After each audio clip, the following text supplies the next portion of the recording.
ruled on the petitions that were filed by the aggrieved contestants and their supporters. Nevertheless, I have carefully listened to the issues raised by my friend, the Honorable Raila Odinga. In times like this, it is not about who is right or who is wrong.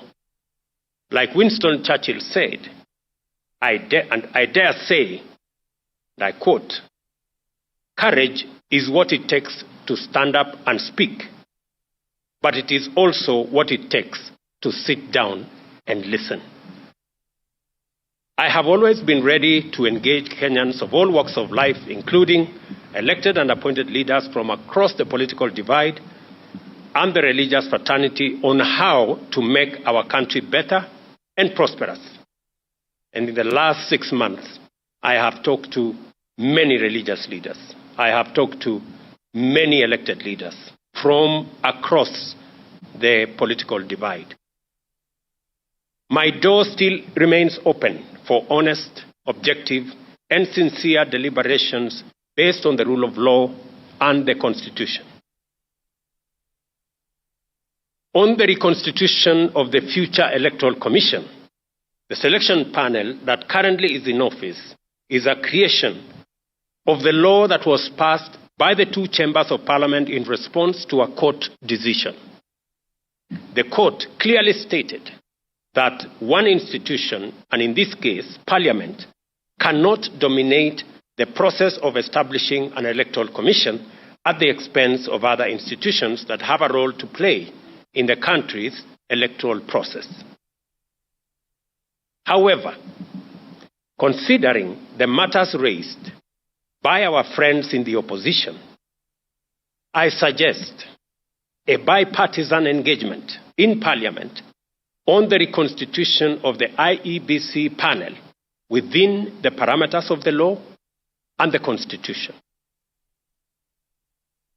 In any case, as a Democrat and guided by the Constitution, I, on the 9th of December 2022, sent a memorandum to the Speakers of the National Assembly and Senate requesting the purposive intervention on implementation of the two-thirds gender rule, entrenchment in the Constitution of the Constituency Development Fund, Senate oversight and national gender affirmative action funds, establishment of the position of the Leader of Opposition, and the improvement of parliamentary oversight of the executive.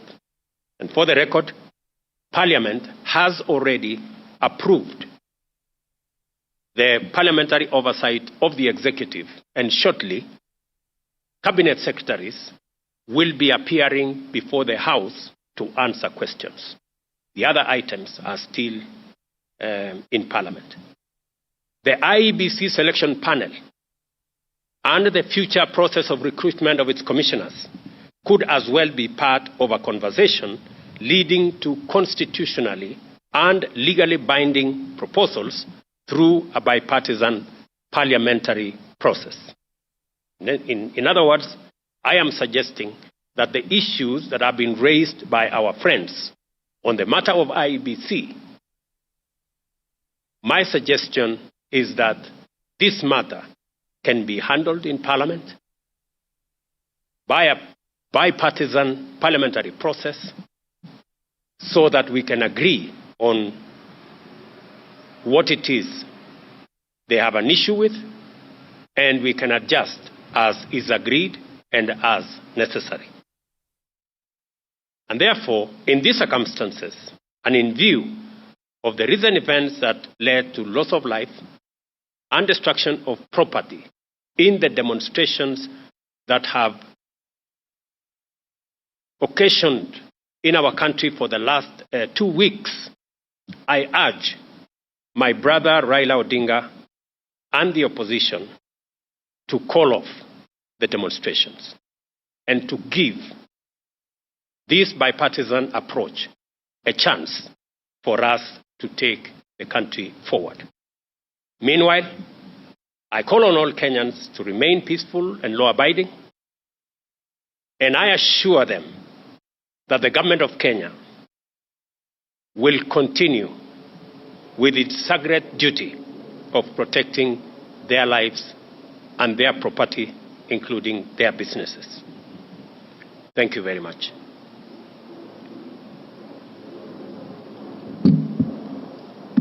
I can take one or two questions. Jina langu ni Joel Chacha kutoka runinga ya K24. Baadhi ya matakwa ya Azimio vile vile ni kuhusiana na gharama ya juu ya maisha. Je, Wakenya watarajie kupungua kwa bei ya bidhaa muhimu kufikia lini? Tuko na mpango kamili ambaye tunashughulikia gharama ya maisha. Kwa mara ya kwanza tumesajili wakulima milioni 5. Tuko na mbolea milioni 6. Saa hizi wakulima wetu wanashughulika na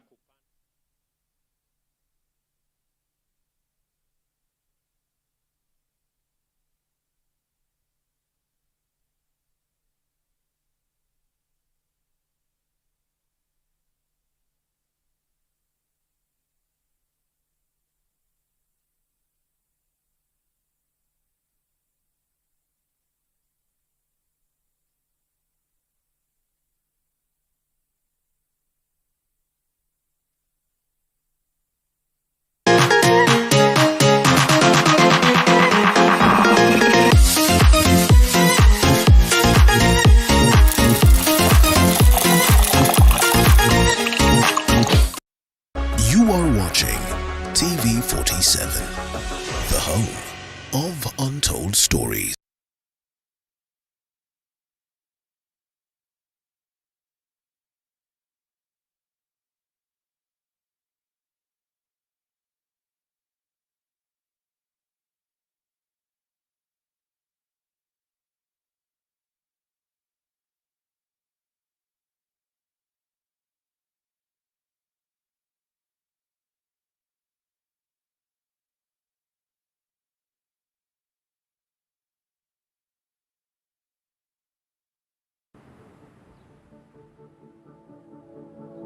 Yeah, like you see, these are the fabrics we use for the sofas.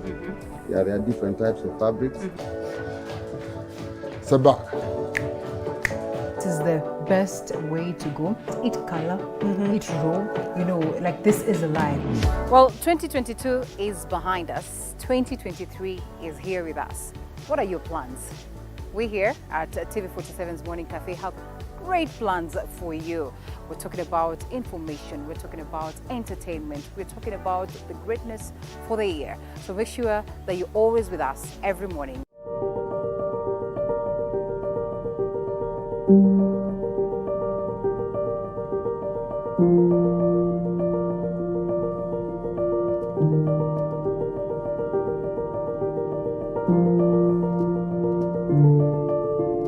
Kwa muonekano wao hauwezi ukajua waliopitia.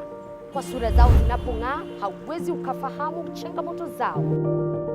Nyuma yao ipo stori la historia. Katika kipindi Mfahamu Kiongozi tunakupa nafasi kuweza kuwafahamu kila siku ya Alhamisi kuanzia saa 1:30 kuendelea.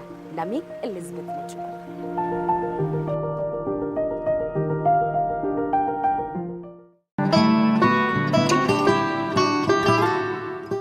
Your health matters, and Body Garage is here to guide you on it. Someone's, after using the medication, the virus number of the HIV in someone's body will start to go. My medication, wherever I go, I must make sure I'm committed to my medication. Yes. And I should watch what I'm eating. I should not just eat from everywhere or not just eat anything. We talk mental, physical, and spiritual health. Join us every Thursday at 8 p.m.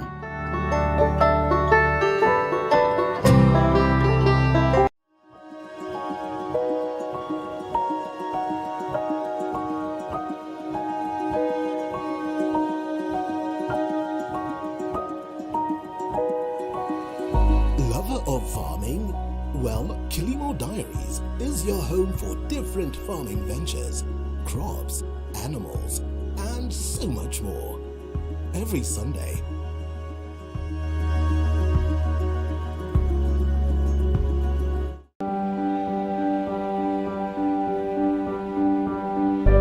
With a new year comes endless possibilities, and as we continue to tell the stories of those abled differently,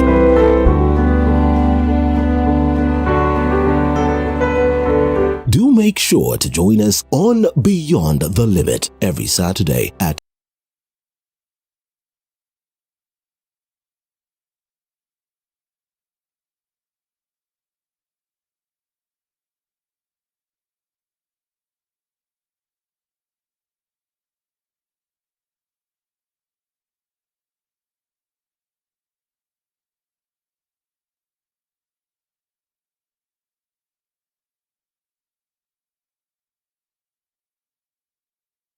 Uzuri wa ghetto, kayole mihango, wazito kwa benzo, maheta magendo. Yeah, like you see, these are the fabrics we use for the sofas. Yeah, there are different types of fabrics. Sabak. It is the best way to go. Eat color, eat raw, you know, like this is a line. Well, 2022 is behind us. 2023 is here with us. What are your plans? We here at TV47's Morning Cafe have great plans for you. We're talking about information, we're talking about entertainment, we're talking about the greatness for the year. So make sure that you're always with us every morning.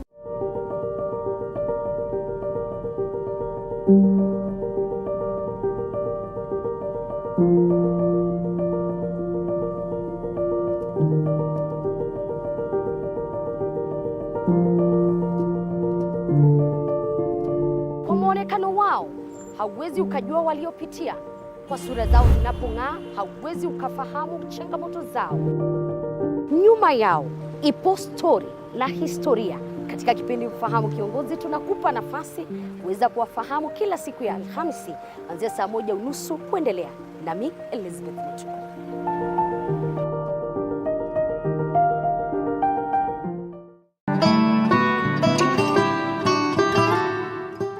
Your health matters, and Body Garage is here to guide you on it. Someone's, after using the medication, the virus number of the HIV in someone's body will start to go. My medication, wherever I go, I must make sure I'm committed to my medication. Yes. And I should watch what I'm eating. I should not just eat from everywhere or not just eat anything. We talk mental, physical, and spiritual health. Join us every Thursday at 8 p.m.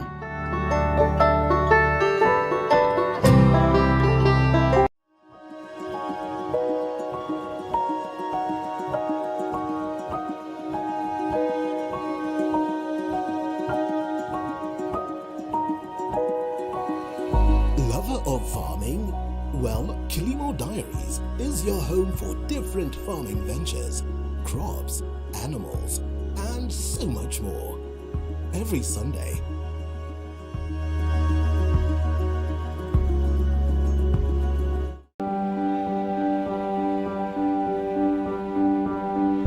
with a new year comes endless possibilities, and as we continue to tell the stories of those abled differently,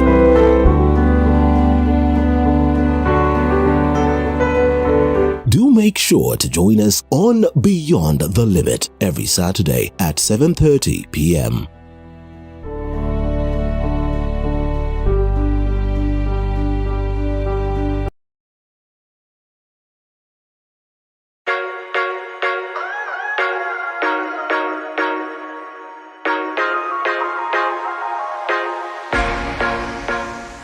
It's a new year, and with a new year, it means new business ideas, new trends in the market, and new tips to make your current business even better. Giving an option for a customer to have unsecured financing enables them to get the product today without putting any collateral down. And we here on The Grind, we will be at the forefront to keep you in the loop every Monday at 8:30 p.m.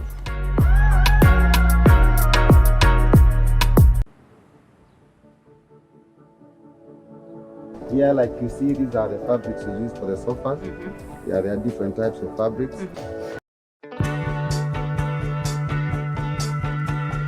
wakati mwingine kama weekend mimi najiachilia. Hata ukumbuki history. Nikifika watu wangu wakinipokea na kupokeleka. Umeset the mood. Nimeset the mood.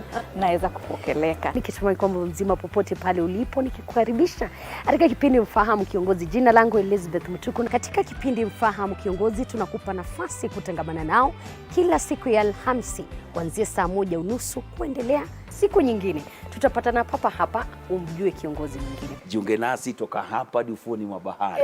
Meli yetu itakapotua nanga kwa uhondo ribo ya riwaya hii mwisho wa kosa. Monica.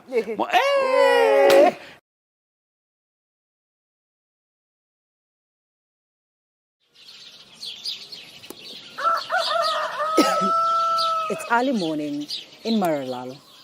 Start your morning informed, educated, entertained, and above all, know your country.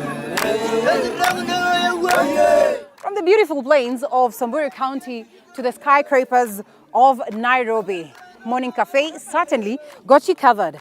Indeed, a beautiful place to watch and certainly a moment of understanding and knowing your country. Indeed, to the remotest parts of every county. Join me, Linda Alela, every weekday from 6 a.m. to 9:30 a.m.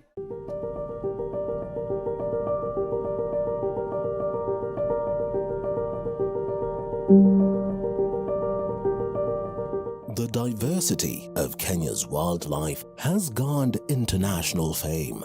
This is pellets that we give to the tourists, the giraffes. We ration because we don't want the giraffes to eat too much of this. We want them to have more of the natural browse. We may not always get the opportunity to go out to see the wildlife, but you will never miss the opportunity to see it from the comfort of your couch. This is home to animals that have been found out there either injured, abandoned, or confiscated from people who are holding them illegally. Only on TV47 Wildlife, every Sunday at 7:30 p.m.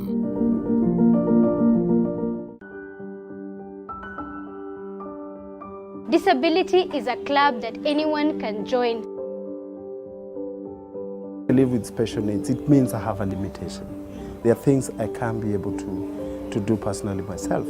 And in our journey to talk about disability, to hear from our leaders as they kickstart this very important conversation that in relation to addressing the key matters that were presented by the Azimio team, those ones that they would wish for the government address, the bipartisan approach that the president is proposing at the level of parliament, first of all to address the question of how we get the Independent Electoral and Boundaries Commission, that is the select committee that is bound to look into this matter, even as we get to understand how best they will also approach the question of high cost of living and whether indeed there is that need of opening the server and whether the case then would play out. Indeed, a moment to celebrate as a country, and that is what we'll be deciphering on all the way to 10 a.m. Also, as we look in our correspondence across the different parts of the country to keep us up to tabs as to the feel of the people on ground. Remember, the Azimio team was saying that this was largely about the common mwananchi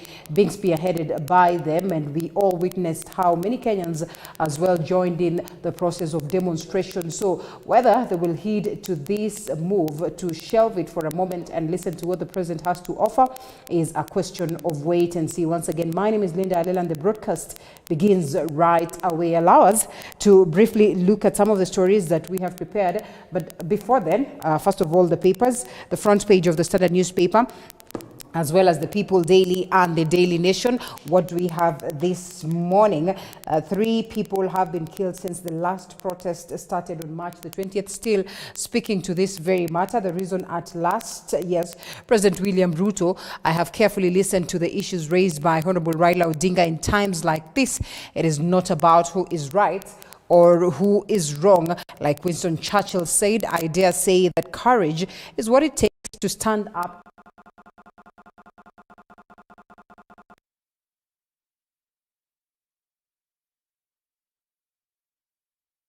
today. That is from yesterday upon that address by President William Ruto in the evening, followed by the address by Right Honorable Raila Odinga and of course the Azimio team, or perhaps speaking on behalf of the Azimio team, they say we stand down our demonstrations for Monday, but in doing so, we want to emphasize that we reserve the right to call for demonstrations should this process bear no fruit, and of course, should there be no meaningful engagement as pertaining to the same.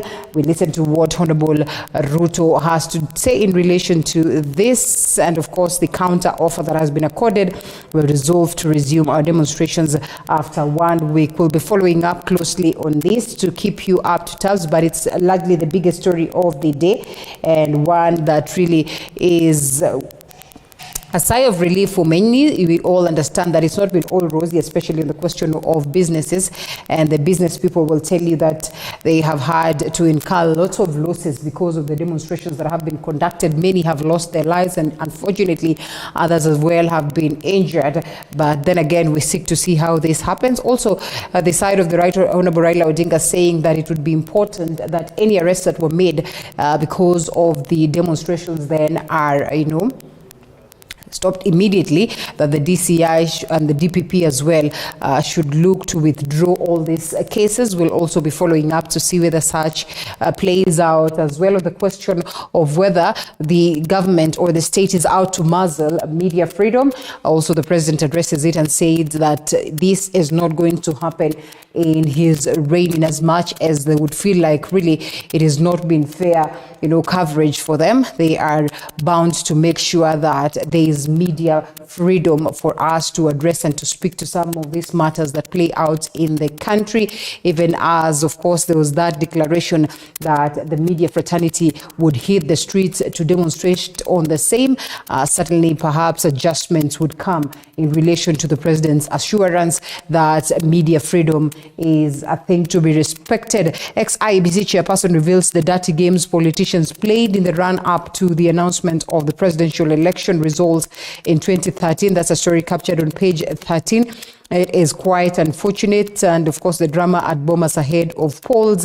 This is in the book Serialization. It would be interesting to take a copy or to grab a copy and read some more on what really plays out in these processes of election, processes that have been faulted for quite a long time, and not just in the country but across the global fraternity. Fresh squeeze as banks raise cost of loans, and borrowers face tough times ahead amid a move by banks to raise the cost of loans, which will hit those currently servicing loans and those planning to take them up. A story captured on the back page of the Daily Nation. Away from it, it's a celebration of the death and resurrection of Christ on this Palm Sunday. Of course, Christians from all walks of life and faith coming out to mark the Palm Sunday as the Holy Week then begins. Remember, this is the week of Easter holiday and Good Friday, and we'll be there to follow up to make sure that you're up to tabs. Catholics hold procession, as you can evidently see, that is in Mombasa, to mark Palm Sunday.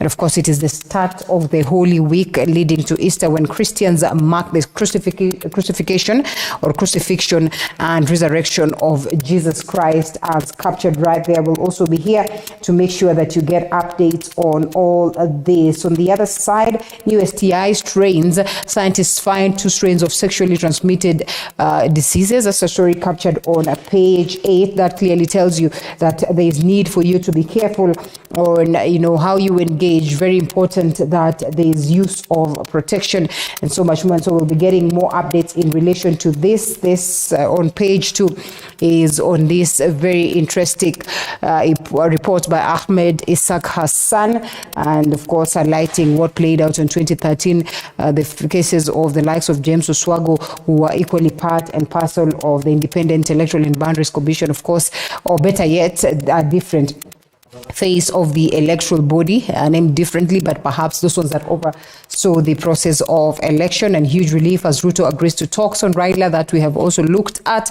and also that addressed by the Right Honorable Raila Odinga, all softening their stance. I'm open to honest talks, and yes, that is as enshrined in the Constitution. That's what the president says, and state expects 250 billion cash inflows over 3 months to June. And on this other side, Njoroge's mixed legacy as CBK exit draws near.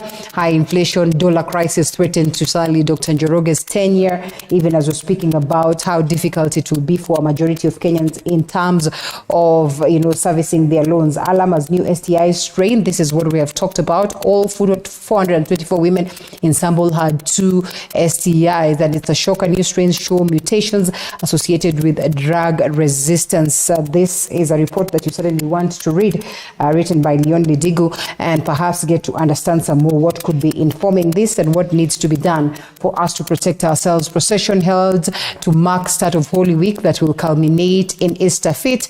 And as well, these are the key stories. County NEMA clash with developer over illegal building. That also is a story that is about Kajiado County and the National Environment Management Authority need for them to address some of this in relation to making sure that, yes, the people of Kajiado enjoy the best of sanitation, but above everything, there is some essence of sobriety in how they operate.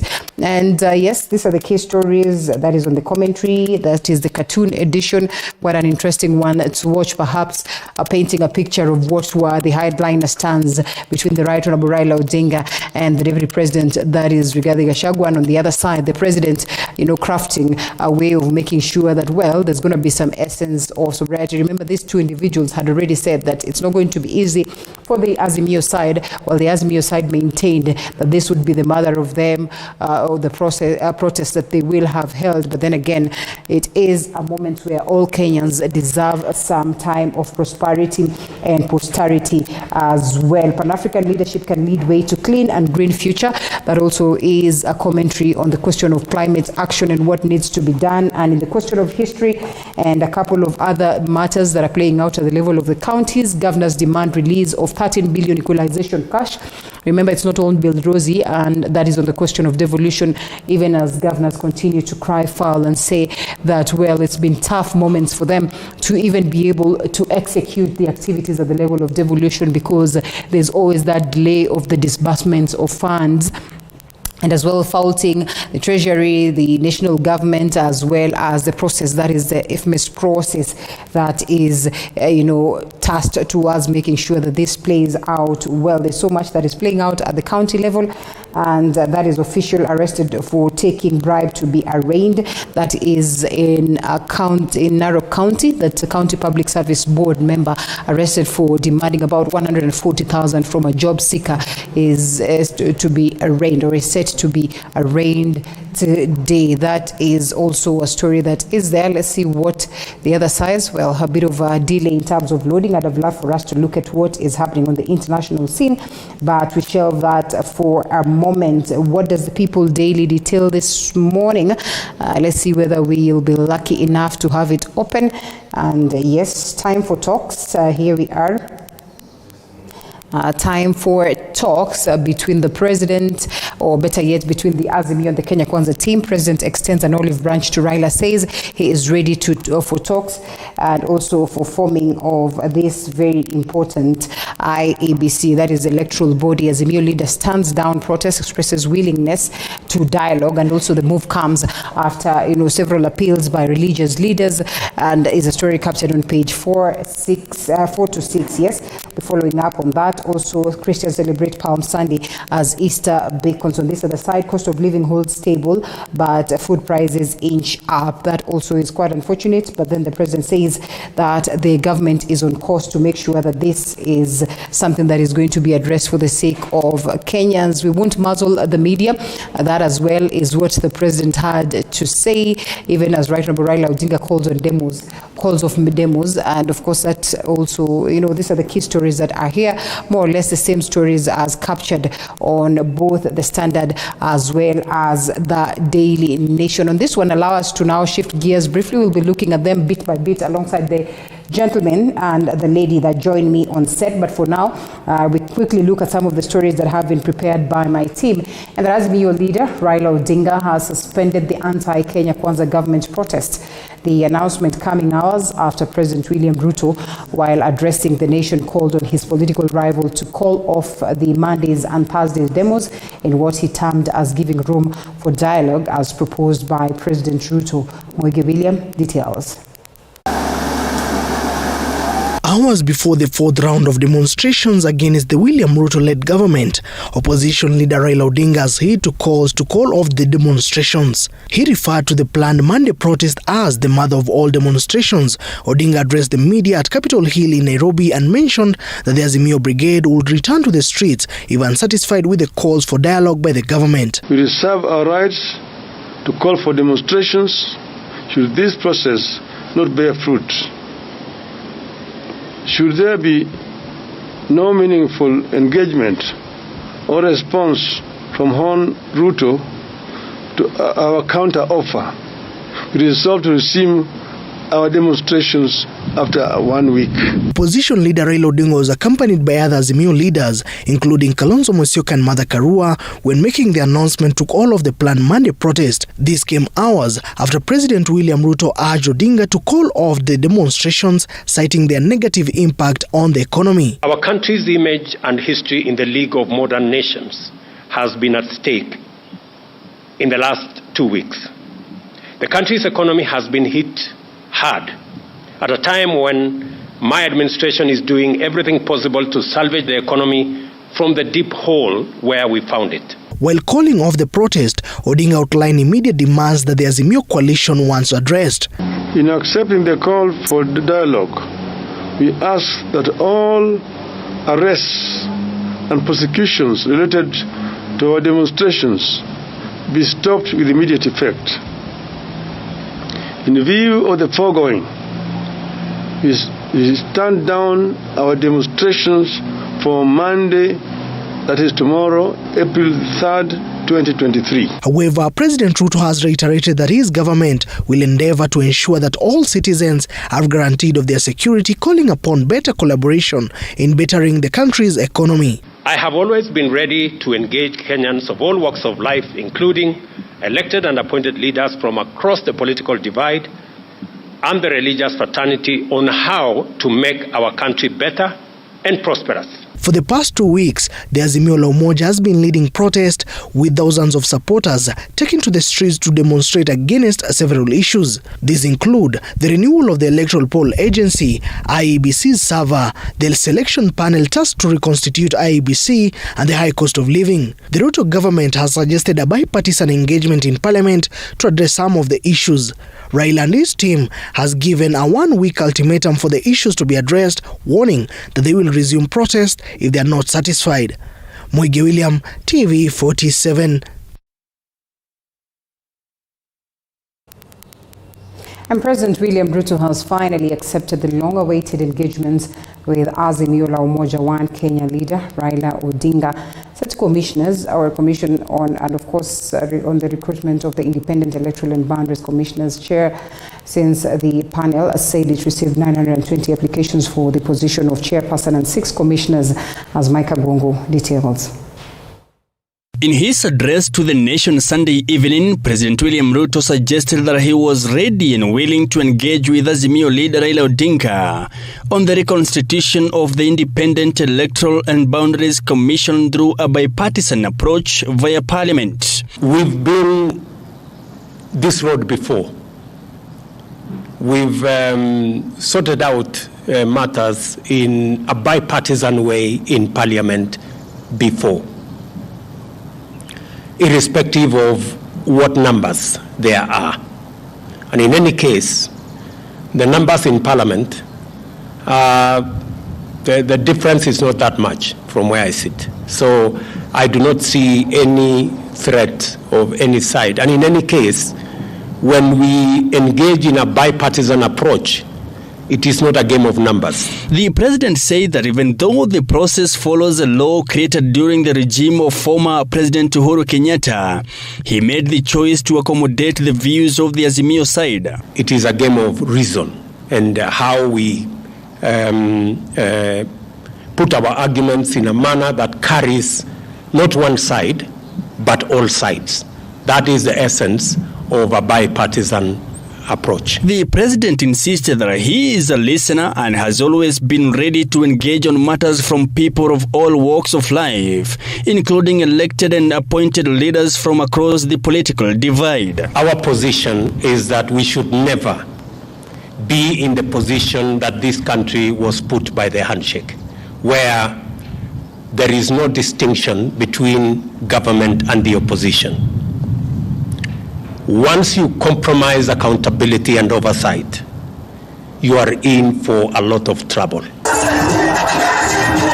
The issues Azimio la Umoja has been demanding to be addressed include reduction of the cost of living, the opening of the IEBC servers, and the involving of all political parties in the selection of new IEBC commissioners, insisting that President Ruto's administration must prioritize the electoral reforms agenda. Our position is that we want to engage our brothers and sisters on the other side on issues that are important to the people of Kenya, them as an opposition, us as a government.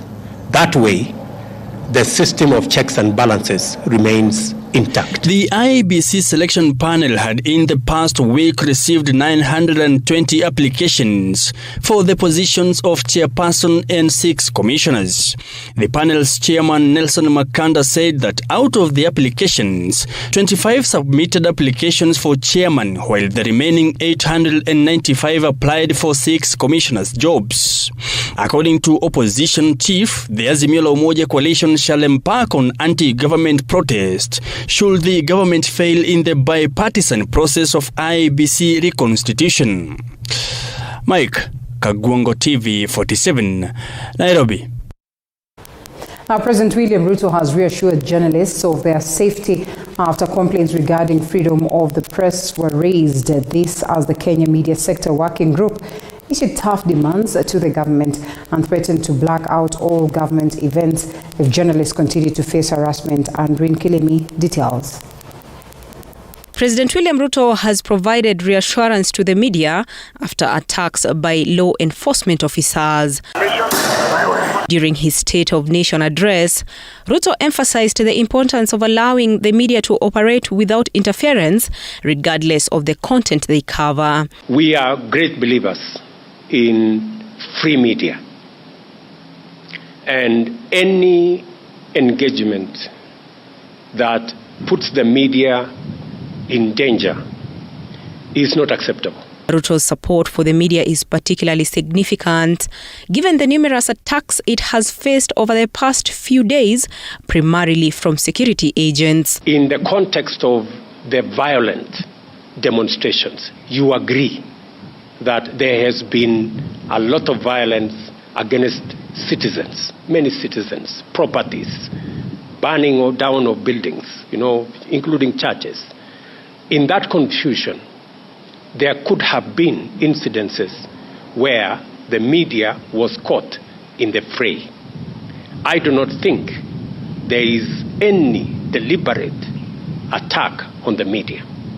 And if there was such deliberate attack on the media, I can tell you we would be opposed to it. The president has also pledged not to shut down the internet or gag the media, as had been speculated. The reassurance comes even as the Kenya Media Sector Working Group has issued a warning that all government events will be blacked out if mistreatment of journalists continues. The group is also demanding that the government compensates affected journalists, including covering medical expenses and replacing damaged or lost equipment. Article 34(2) of the Kenyan Constitution makes it very clear that the state shall not interfere with any person engaged in broadcasting, production, or circulation of any publication or dissemination of information by any medium, or penalize any person for any opinion or view of the content of any broadcast or publication. Additionally, the group criticized Deputy President Rigathi Gachagua and Prime Cabinet Secretary Musalia Mudavadi for what they said was profiling the media, and urged the Director of Public Prosecution and Inspector General of Police to ensure accountability for all threats and violence against journalists. Andrin Kilemi, TV 47. Now, Catholic Church leaders urged the government and opposition leaders to come together and bring peace, further asking the opposition to stop the planned demonstrations immediately. The leaders spoke during celebrations to mark Palm Sunday, as our reporter Norbert Odur details. A section of the church in Kenya has now demanded that Azimio leader and former Prime Minister Raila Odinga immediately suspends the planned Monday anti-government protest and seek an audience with President William Ruto. Addressing the media after observing Palm Sunday in a solemn mass at Our Lady of Africa Pastoral Center in Tudor, Mombasa, the chair of the Kenya Conference of Catholic Bishops and Archbishop of the Catholic Archdiocese of Mombasa, Martin Kivuva, also called on leaders from across the political divide to loosen their hard political stance and embrace dialogue so as to end chaos. I earnestly call for a change of heart to the government and Azimio.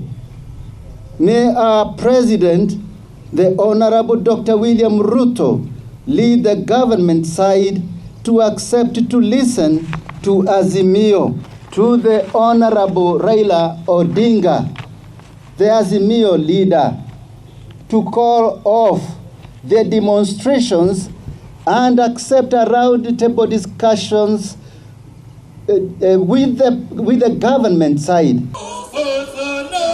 Muranga Catholic Diocese Bishop Maria Wainaina condemned the ongoing Azimio anti-government demos, terming them as destructive and which have led to loss of property and lives across the country.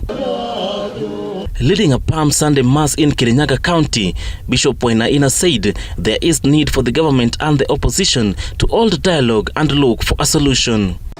And we plead to our leaders to respect this holy time by suspending demonstrations for the respect to God, who they claim to give honor and have been totally ignored and even mocked. In Narok County, AIPCA church leader Benjamin Napasho, during their Palm Sunday procession, called for peace in the country, saying it's good for Kenyan leaders to call for peace and asking Azimio leader to call off the weekly demonstrations. Akomboe hata inji yetu. Hata katika yale maandamano tumekuwa tukiona, tumuombe Mungu katika imani siku ya leo ili amani ikaweza kupatikana katika inji yetu. Tuchukue siku ya leo kama fursa ya kumwambia Bwana tunaomba amani iweze kuenenda pamoja nasi. The Palm Sunday celebration marks Jesus' triumphant entry into Jerusalem a week before his crucifixion. For some, it is a reminder of the welcoming of Jesus into their hearts and their willingness to follow him. Ni sherehe kubwa ya Kristo kuwa akiingia kule Yerusalemu ambayo inatuanzisha wiki takatifu kuelekea msimu wa Easter Monday. Tutasherehekea ile siku Yesu alikaa na wafuasi wake na akaosha miguu na akapea habari eti waende wakahubiri habari njema katika dunia yote. The Palm Sunday marks the beginning of the Holy Week leading to Easter as the last week of the Lenten season, during which Christians commemorate the last few days of Jesus Christ on earth. Norbert Oduor, TV 47.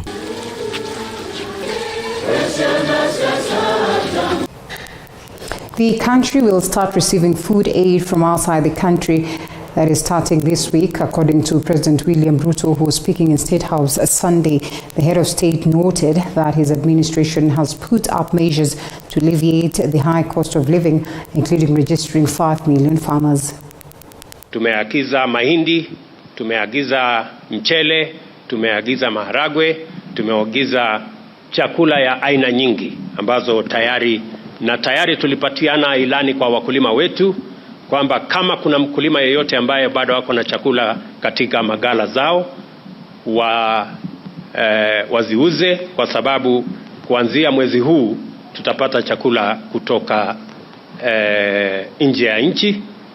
Na pili ni watangazie Wakenya ya kwamba mahali tulipata gharama ya chakula pale ilikuwa shilingi 230. Fikia sasa ni shilingi 180. Kumaanisha ya kwamba zile hatua tumezichukua zimeanza kupunguza gharama ya maisha, lakini mpango yetu ni mpango ambayo inaitwa sustainable. Ndio sababu tunashughulika na wakulima wetu. Sadness and sorrow prevailed among mourners in Lodwar during the burial of Jacqueline Engalan, a student who was killed by suspected bandits last week while was taking his mother to the hospital in Eldoret. And as our reporter Kitio Mika reports, Turkana leaders have asked the government to use an alternative way to deal with the bandits in Kerio Valley. Various Turkana leaders, teachers, students, as well as residents of Turkana flocked to this home to pay their last respect to Jacqueline England, who was killed last week by bandits. Jacqueline England was killed while taking his mother to Eldoret Hospital when the PSV car they were in was attacked by bandits in Kakong area on the Lodwa Kitale Highway last week. Mwanafunzi anatoa mama yake anapeleka hospitali, anauliwa kwa barabara. Wanaua wale hawana bunduki na wamekufia kwa mikono ya mama wake ambaye ni mgonjwa. Jacqueline ni mtu mkarimu, ni mtu anapenda amani sana kwa shule. Turkana County Governor Jeremiah Lomrukai has asked the government to use alternative ways to deal with the bandits who trouble passengers and residents along the Lodwa Kitale Highway. Ile request mimi nataka kupeana kwa serikali yetu ni kwamba ili tuchunge hii barabara, haihitaji tu tuwe along the banks of the road. Lazima tuingie kama ni hapo game. Lazima tuingie hapo yote mpaka kule Lorichit. Wakati operation ilikuwa hakuna, watu hawakukufa kama saa hii. Walikuwa uwezi ya mifugo tu, majambazi ya kawaida. Mwisi Mturukana na mwisi Mpokoti. The leadership of students in various institutions in the county has vowed to organize a demonstration from Lodwar town to Nairobi to demand peace after frequent killings in Turkana County. Mambo ya insecurity, some of us coming from that side. Some of us, we are doing business from Kitale and Lodwar. Kindiki lazima ashughulikie wanafunzi wetu wa Turkana. Tunaenda kufungua pay bill ya kuchanga pesa. We want to do demonstration. Lazima tufanye maandamano. Juzi tumumpoteza mwanafunzi wa Kind Mixed Secondary School. Imagine msichana mdogo tunampoteza na hakuna hatua serikali inachukua. Ni kwa nini? Sai, kwa nini siku ile Kindiki alisema ni operation? Ndio magari ikaanza kupigwa. Operation iko namna gani Kindiki? The transport situation on the Lodwa Kitale Highway has been disturbed due to frequent raids by bandits and has affected business in Lokichar, Lodwa and Kakuma towns. Kitio Mika Masai, TV 47 Lodwa in Turkana County. Now, 5 people have died in a grisly accident Saturday evening after a 14-seater matatu collided head-on with a trailer in Ambuko area along Kisisotik Road. According to eyewitnesses, the driver of the 14-seater matatu tried to avoid hitting a motorbike before coming head-to-head with a trailer that was coming from Sotik area. We are reporting a road traffic accident between a matatu Nissan which was flying from Kisii general direction to Keroka, and on reaching at Amabuko area it collided with a trailer which was coming from Keroka side heading to Kisii. A total of 5 people died on the spot, including 2 children and 3 adults. One of the deceased was a Maranda High School student who was heading home. I've incurred 5 deaths. 3 are adults, 2 are minors, and 1 minor was a student from Maranda High School. And 5 were seriously injured. They were taken to various hospitals which are within the vicinity of Keroka, and currently they are receiving treatment. Confirming the incident, Keroka OCPD Robert Ndambiri cautioned motorists to be extra careful on the road that is currently under construction. I also want to appeal to drivers which are applying Sotik Kisii highway. I want to appeal to drivers, please, during this rainy season, try to be a bit slower and very observant, because there are very many accidents which are happening along this route, and it will be of your to help you if you go slowly. Those injured were taken to various hospitals in the area, including Keroka District Hospital, St. Catherine Ichuni Mission Hospital, and Kisii Teaching and Referral Hospital. Bodies of the deceased were taken to Guchi Morgue in Keroka area. Zainab Mohammed, T47.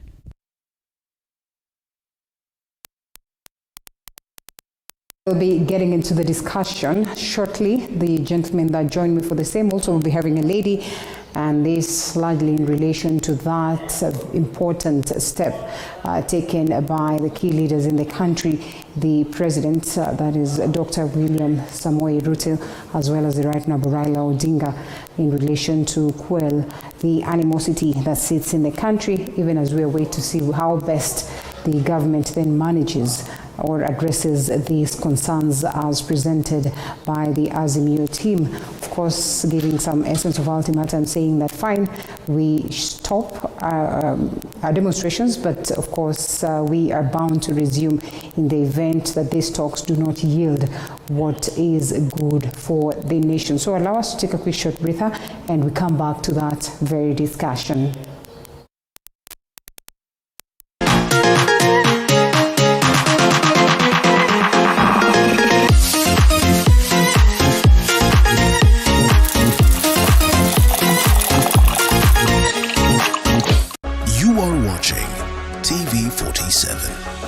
The home of untold stories. Wakati mwingine kama weekend, mimi najiachilia. Hata ukumbuki hii story. Nikifika watu wangu wakinipokea na kupokeleka. Umeset the mood. Nimeset the mood. Naweza kupokeleka. Nikisema kwamba mzima popote pale ulipo, nikikukaribisha katika kipindi Mfahamu Kiongozi. Jina langu Elizabeth Mutuku, na katika kipindi Mfahamu Kiongozi tunakupa nafasi kutangamana nao kila siku ya Alhamisi kuanzia saa 1:30 kuendelea siku nyingine. Tutapatana papa hapa umjue kiongozi mwingine. Jiunge nasi toka hapa hadi ufuoni mwa bahari. Meli yetu itakapotua nanga kwa uhondo ribo ya riwaya hii mwisho wa kosa. Monica.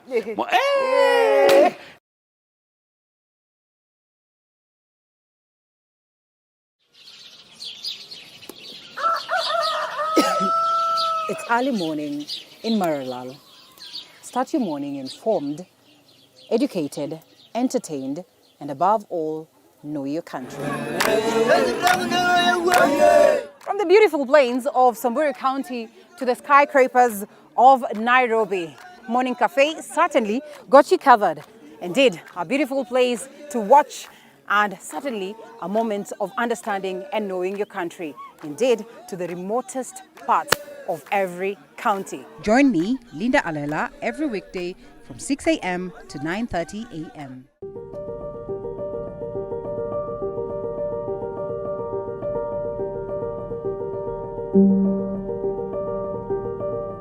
The diversity of Kenya's wildlife has garnered international fame. This is pellets that we give to the tourists, the giraffes. We ration because we don't want the giraffes to eat too much of this. We want them to have more of the natural browse. We may not always get the opportunity to go out to see the wildlife, but you'll never miss the opportunity to see it from the comfort of your couch. This is home to animals that have been found out there either injured, abandoned, or confiscated from people who are holding them illegally. Only on TV47 Wildlife, every Sunday at 7:30 p.m.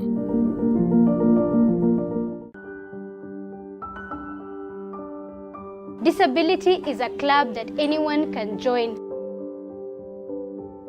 I live with special needs. It means I have a limitation. There are things I can't be able to do personally myself. And in our journey to talk about disability, we tell the stories of those with disabilities and even sit with specialists to understand what it means for those affected directly and indirectly. Everybody's life, mine has also been faced with ups and downs. If it becomes a self-stigmatized thing where you feel like you are judging yourself too harsh, you blame yourself, and you perceive that it happened because you failed. Join me, Zainab Mohammed, on Beyond the Limit every Saturday at 7:30 p.m.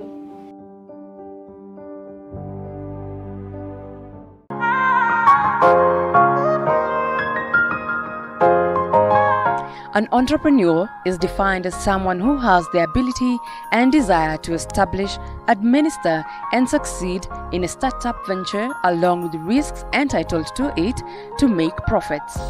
I'm a professional financier with a professional paper in banking. However, for fashion, it's something I've always loved ever since I was small. It started as a baby business. It was all about, you have your machines, the haircuts, wear the heads, bring the scalps. We wanted something that would remind us about prayer every now and then. So the moment you mention Talit, we always think about prayer because Talit Cakes is founded on prayer. Get to learn more about these entrepreneurs and what makes them stand out in their field every Monday at 6:30 p.m. only on The Grind.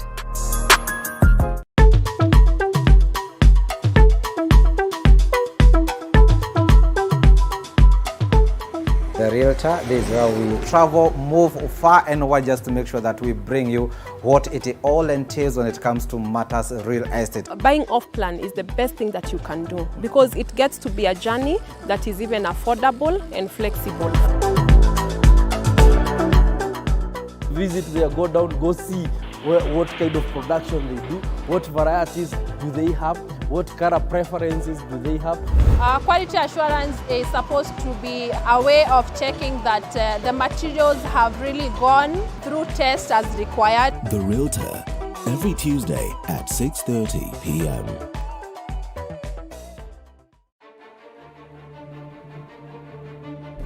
Things like cocaine can cause very extremely high pressures and it can cause damage to the kidneys. Main reason why people get constipated is food. If you lie down flat and you notice you're having some difficulty breathing, yes, that could also be a sign of heart disease.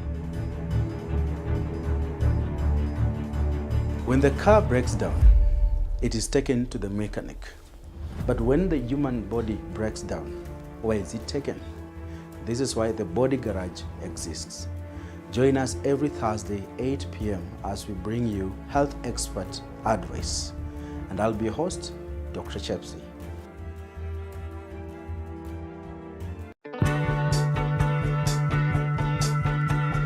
Wakati mwingine kama weekend, mimi najiachilia. Hata ukumbuki history. Nikifika watu wangu watu wakinipokea na kupokeleka. Umeset the mood. Nimeset the mood. Naweza kupokeleka. Nikitumai kwamba mzima popote pale ulipo nikikukaribisha katika kipindi Mfahamu Kiongozi. Jina langu Elizabeth Mutuku. Katika kipindi Mfahamu Kiongozi tunakupa nafasi kutangamana nao kila siku ya Alhamisi kuanzia saa 1:30 kuendelea siku nyingine. Tutapatana papa hapa umjue kiongozi mwingine. Jiunge nasi toka hapa hadi ufuoni mwa bahari. Meli yetu itakapotua nanga kwa uhondo ribo ya riwaya hii mwisho wa kosa. Monica.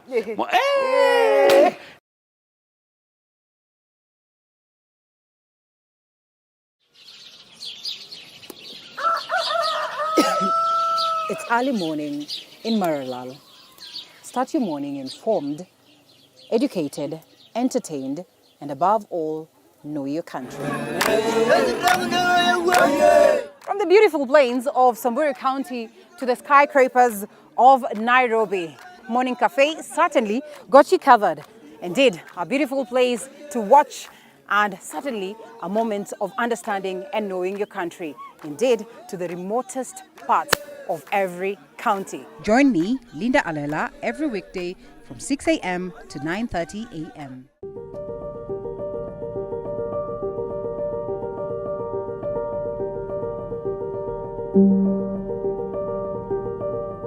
The diversity of Kenya's wildlife has garnered international fame. This is pellets that we give to the tourists, the giraffes. We ration because we don't want the giraffes to eat too much of this. We want them to have more of the natural browse. We may not always get the opportunity to go out to see the wildlife, but you'll never miss the opportunity to see it from the comfort of your couch. This is home to animals that have been found out there either injured, abandoned, or confiscated from people who are holding them illegally. Only on TV47 Wildlife, every Sunday at 7:30 p.m.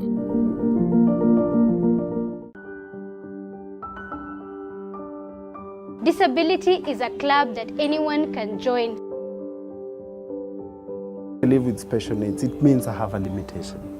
There are things I can't be able to do personally myself. And in our journey to talk about disability, we tell the stories of those with disabilities and even sit with specialists to understand what it means for those affected directly and indirectly. Everybody's life, mine has also been faced with ups and downs. If it becomes a self-stigmatized thing where you feel like you are judging yourself too harsh, you blame yourself, and you perceive that it happened because you failed. Join me, Zainab Mohammed, on Beyond the Limit every Saturday at 7:30 p.m.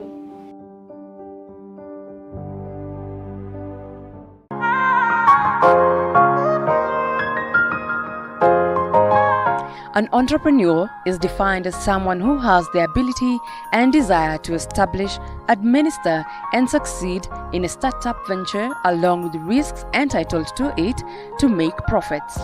I'm a professional financier with a professional paper in banking. However, for fashion, it's something I've always loved ever since I was small. It started as a baby business. It was all about, you have your machines, the haircuts, where the heads bring the scalps. We wanted something that would remind us about prayer every now and then. So the moment you mention Talit, we always think about prayer because Talit Cakes is founded on prayer. Get to learn more about these entrepreneurs and what makes them stand out in their field every Monday at 6:30 p.m. only on The Grind.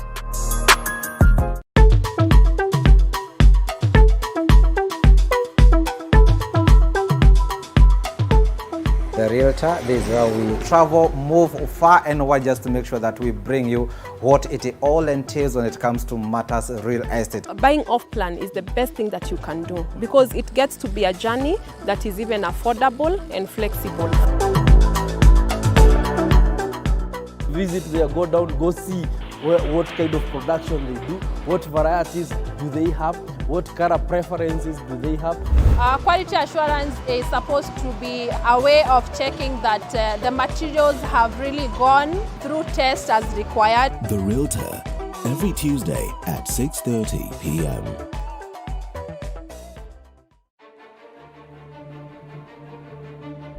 Things like cocaine can cause extremely high pressures, and it can cause damage to the kidneys. Main reason why people get constipated is food. If you lie down flat and you notice you're having some difficulty breathing, yes, that could also be a sign of heart disease. When the car breaks down, it is taken to the mechanic. But when the human body breaks down, where is it taken? This is why the body garage exists. Join us every Thursday, 8 p.m. as we bring you health expert advice. And I'll be your host, Dr. Chepsi.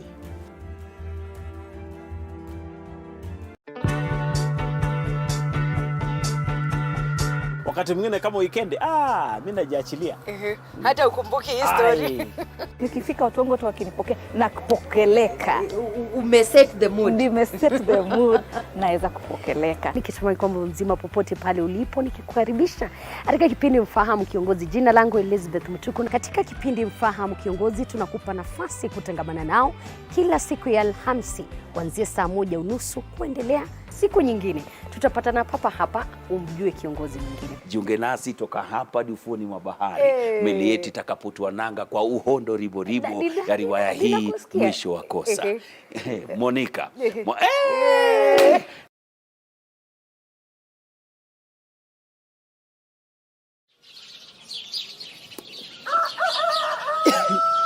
It's early morning in Maralal.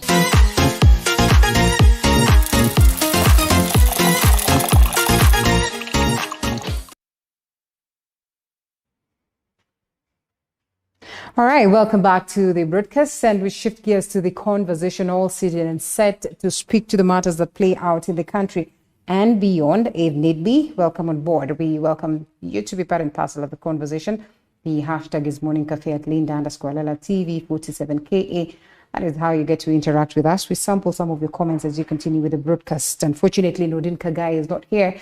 he passes his, apologies. But then again, we have Diana Gichengo, who's on standby already. We always say ladies first, nothing like men before here. DS is the national coordinator of TISA. She'll be telling us briefly what they do, but of course a household name and not a new face to you. As we get into this important conversation, I'm sure she'll ably articulate some of these matters that we wish to speak to as the people of Kenya. And governance expert Daniel Urogo as well is here with us this morning for the very conversation. So I have Diana and Daniel, as we get into this. Ladies and gentlemen, thank you so much for creating time to be with us this morning. Sure. All right. So here we are, Diana, the very first time on Morning Cafe. Yes. Karibu sana. Asante. It's good to have you. Thank you very much. Yes, and we wake up to some good morning, we would say. Yes, at least no anxiety. You're not thinking how you will flee one area at 2 p.m. or whether you're looking out for tear gas. Yeah. It's been definitely a chaotic and very, very a season of high tension, particularly here in Nairobi and parts of Kisumu. So the truths that we saw yesterday is definitely a huge relief, even as Kenyans prepare for Easter and as Muslims continue with the Ramadan period. So it is definitely a time, I don't know, it's very different. We were all anticipating the Mama Yao, it was dubbed great. Yeah, the mother of them all. All, yes. So the mother of them all. And when you hear mother of them all, you like, know, it's going to get worse than what Rigiji we saw the last on one. Thursday. Rigiji, yes, the deputy president said this is the last time you will ever see demonstration. Yeah. We also saw yesterday lots of army trucks streaming into the city center. And the few times we've seen that, say 2017, 2013, there was a lot of violence, say in the opposition strongholds then of Kisumu, Vihiga and Migori, and everybody was wondering, where are they going? Because you just want to be safe. Life is hard enough. We can barely most people cannot afford food. You're worried about your children. So it's a huge relief politically. Yes. But other than that, it also feels like just a betrayal. And the real issues were never part of betrayal this in the city, conversation. sort of done. And I think before we started, I was talking to Violet and telling her, was it Violet? And telling her, you know what, you do not know. Perhaps the supporters of Baba are like, what is? And not just the supporters of Baba, but generally the people of Kenya. Because some of them will tell you that they hit the streets genuinely not because it was about Baba, but because they felt like there's something that needed to be addressed. And then boom, here we are. I mean, it's always prudent enough for any followers not to really take politics. I think former governor was in Gishu always tells people, please don't put politics on your heart. Yeah. Put it on your lungs and breathe it out, so that you're not emotionally attached to political issues. Yeah. But of course, like you mentioned, it's, of course, last time when we were in studio, I kind of pointed out and said, if we have these demonstrations going on, then the citizens are going to take it on their hands and they'll ask the political leaders to stay behind. Yeah. So that they would now lead, a real protest on matters that are critical and matters that touches the citizens most. Definitely, I think that is what you saw. However much, and unfortunately, or fortunately enough, that it was led by political leaders. These kind of movements or this kind of protests should be squarely in the hands of citizens. We have really seen successful protests, taking place in other countries in Africa, in France. And you see, we are asking, how old is French democracy? That even 500 and over years, French democracy is still, people are still dissatisfied. And disenchanted about the democracy that is there. They still go to the street. I mean, French democracy is one of the oldest democracies, more than even American democracy. But people still walk in the streets and still, begin to hold petition and protest, to demonstrate that they are not satisfied by certain element and aspects of democracy in that area. We are treated to democracy protest in the north in Tunisia, where citizens rise up in arms, questioning again on the cost of living. Why certain commodities prices have skyrocketed again. We also treated down south in South Africa. I mean, Nigeria is equally the Supreme Court. The court of the land is equally determined the post-election hearing is still going on. So when you look at this, I think vis-a-vis the Kenyan, protest and maandamano, as we call it, I think this was bound to happen. And it's always funny when until on Friday, and even yesterday, I saw some political leaders in Muranga, I think. We as citizens, we already treated to information that there was going to be a presser. And of course, we might have sensed that what the presser was going to be about. But political leaders were still busy, getting attacked against some political leaders. It actually tells you how, fragile, on how decisions can be made in a slighter seconds and things change. So that's why I say it is. But of course, as my colleague has mentioned, there's some relief that people now able to go back to work. Those who have been finding excuses not to go to work, each and every Monday, now must really go to work. It rains here. The rains here. Those of us who were some of them who were seeking excuses to loot property and destroy property is no longer there now, which I think is quite important for us to look into keenly. But I think as we proceed, it's quite important for us to also cast a spotlight on the demands by these two political leaders and their presser yesterday. Why do you view this as though it's betrayal? I feel it's largely betrayal because two things. The main mobilization issue was the cost of living. Unfortunately, in both the remarks by the president and those by Raila Amolo Odinga, cost of living was off the cuff. Cost of living was completely off the cuff. The main issue for discussion was the IEBC and how we appoint the next set of commissioners. And we now decide, let's adopt a parliamentary committee that is inclusive, meaning Raila will take his position through that direction. The president will also get his team to do the same.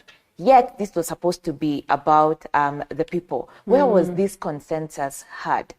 Why was cost of living dropped so fast? Like both sides, this we will take time, we will have discussion, let us look at options. Thereafter, all we had was bring back the subsidies and things like that. Those demonstrations, there have been people who've been killed. Nobody is speaking about justice for the victims of the demonstration. Raila says, do not prosecute any further anybody who is charged. Okay? We do not know what the context or the issues were. If those people are to get amnesty, are we going to say the same for the police who meted a lot of violence on journalists, protesters, and so on? Let's play the devil's advocate and perhaps ask this. That they say, well, the face value, just trying to highlight what needs to be addressed.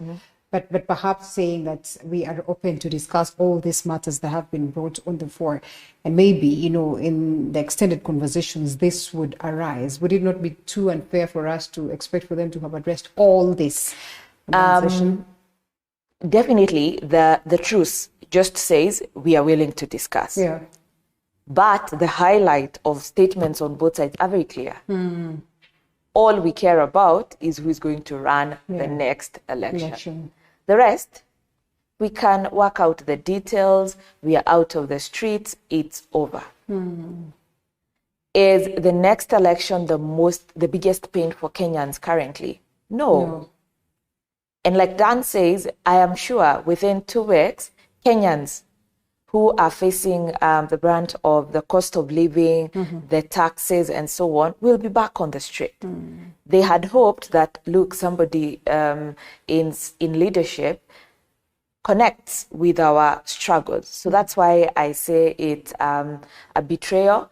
And it reminds us of what happened in 2018, the handshake. Again, 2 people meet and we are on a new path. A path that did not take this country in the right direction. So it is definitely a relief that there are no tensions.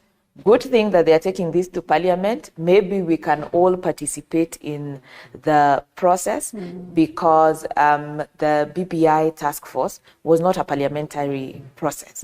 It was outside of Parliament. So that may be helpful. But I think the political class have their spaces to express their opinions, to negotiate. They must stop appropriating people's problems for their own personal. And in all this, I have tried my level best to look at this matter as though it's not about the Right Honourable Raila Odinga. And sometimes the people I had on set, I had to bring them back to remind them that perhaps this is about the people of Kenya, because then we evidently can feel the high cost of living and many other problems. And equally, the Independent Electoral and Boundary Commission formation is very crucial to us, in as much as 2027 could not be a factor as at now, because we really want that aspect of posterity when it comes to, electioneering periods. But look at it this way. Does this then confirm that it's largely about the Right Honourable Raila Odinga? Because when those ones who criticized the Azimio side kept on saying, Mzee Mmoja is going to tufikisha hapa and everything. And I kept on insisting, perhaps it's not about the Right Honourable Raila Odinga. But when you say this, does it clearly speak to the fact that, yes, it is about politicians and not the people of Kenya? Yeah, and that's what I alluded before. I said the sad state of it is that this protest is led by Raila.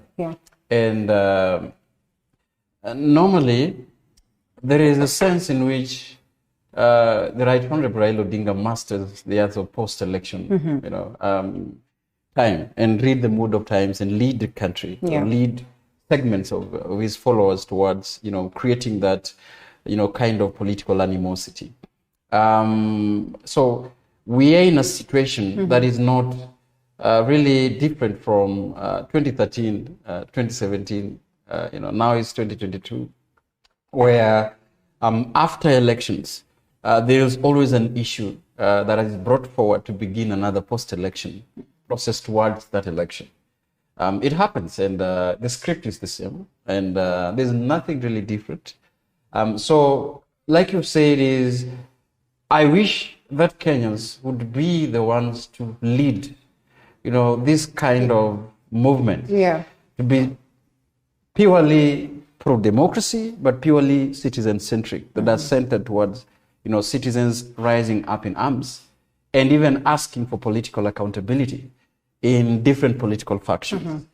The unfortunate thing is that we keep on talking about this every time, Linda, is that the kind of political terrain we are in is really way polarized, that there is no in-between center majority of Kenyans that would be very objective to break the political genes and call for accountability for both government and the opposition. That is unfortunately where we are.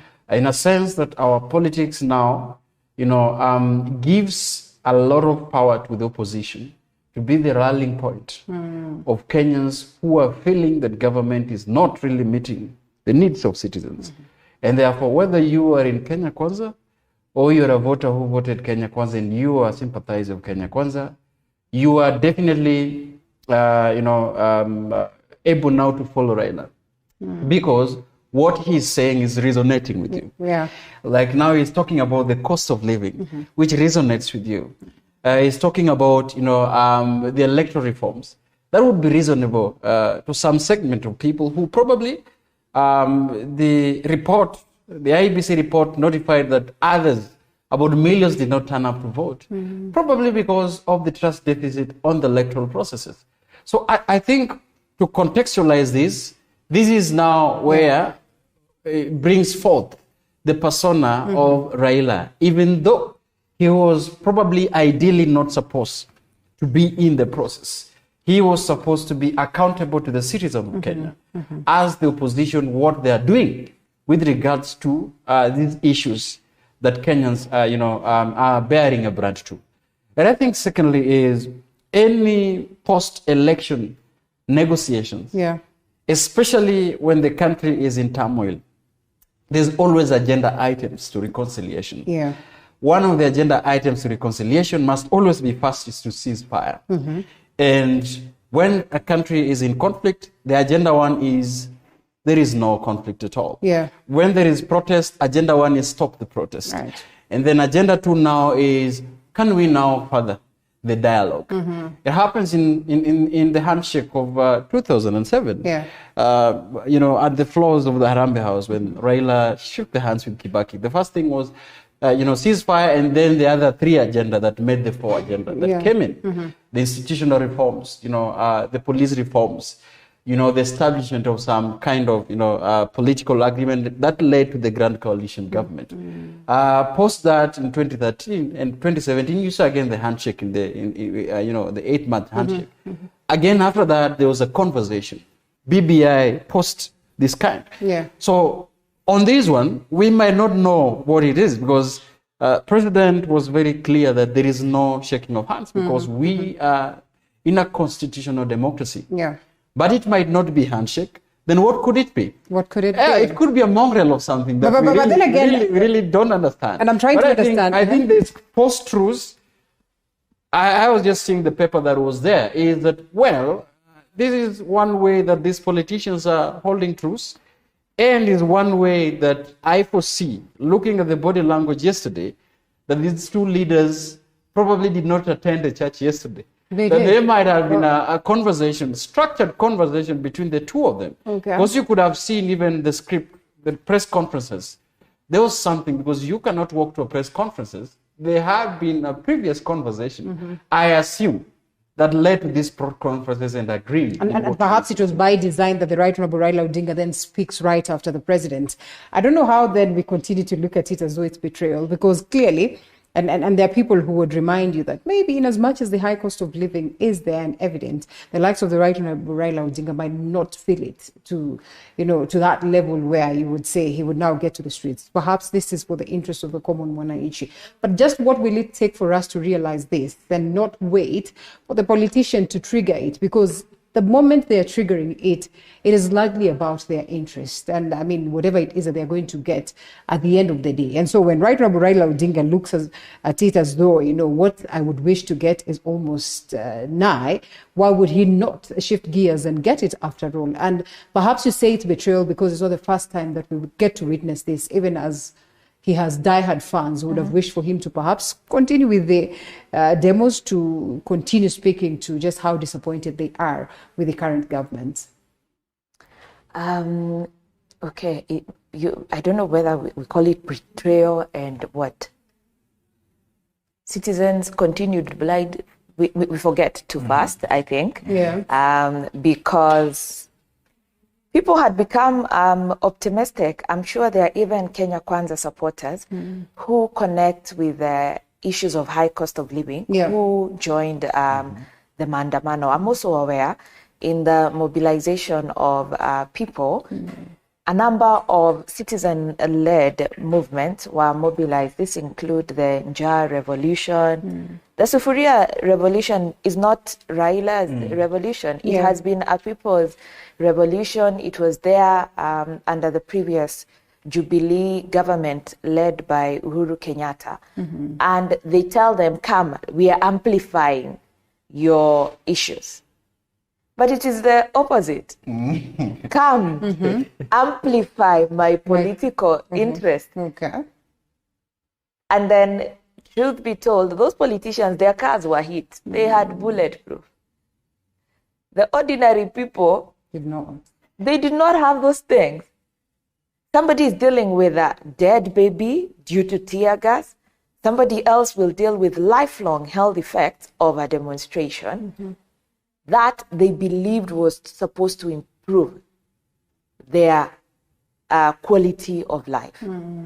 So I think, I don't know, and I have consistently said, let politicians dialogue, and it is honestly time for Raila Amolo Odinga to exit the public roads. He has another higher place, because unfortunately, the many times that we have tried to urge more people to emerge, okay, they do not find space. Is it because of his place in public opposition? Okay. So that he really needs to exit that and that we could find someone bold enough to the level of Right Honorable Raila Odinga and perhaps visualize. Exactly, but with time, if there's that vacuum, he must allow that vacuum.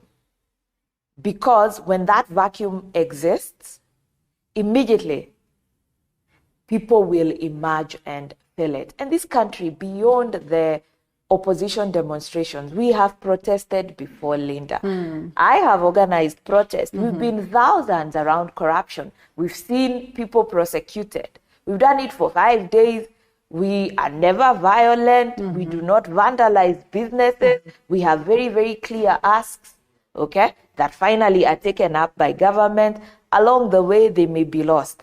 But I think the political class needs their space. There's a member of parliament who I called and asked him, hey, what do you guys really want? He was like, hey, today Maandamano was fire. We were everywhere. We chanted, we ducked police. So what do you really want? He was like, you think we know? We don't know. Oh my God. We are waiting for the leadership to tell us. So you can imagine, if an elected representative does not know, then where do the rest of the ordinary people fall? So who is to blame for this? And perhaps then you come in on this very matter, and you have ably articulated the need for the common mwananchi to realize their space and where they are and what is working and what is not working.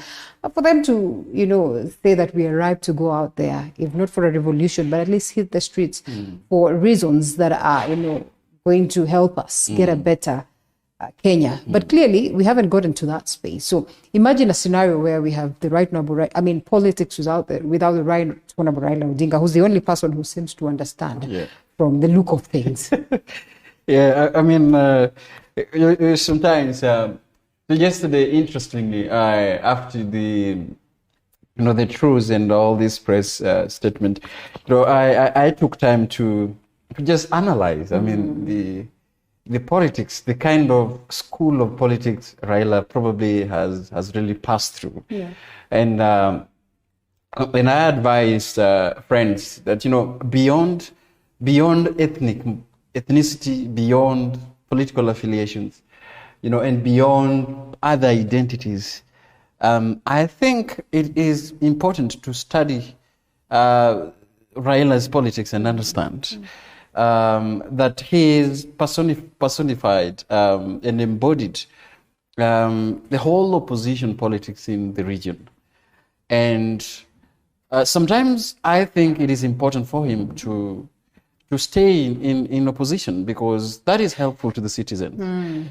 And that is my own thought. Probably my colleagues have a different thought outside there, and how people view it. I know I would be bashed by trying to say that he would be in opposition. But I think we haven't, like I said, the citizens of the Republic of Kenya, and recognizing the work that Diana and Tisa has been doing in other civil society organizations, in organizing for this kind of movements to hold the government to accountable.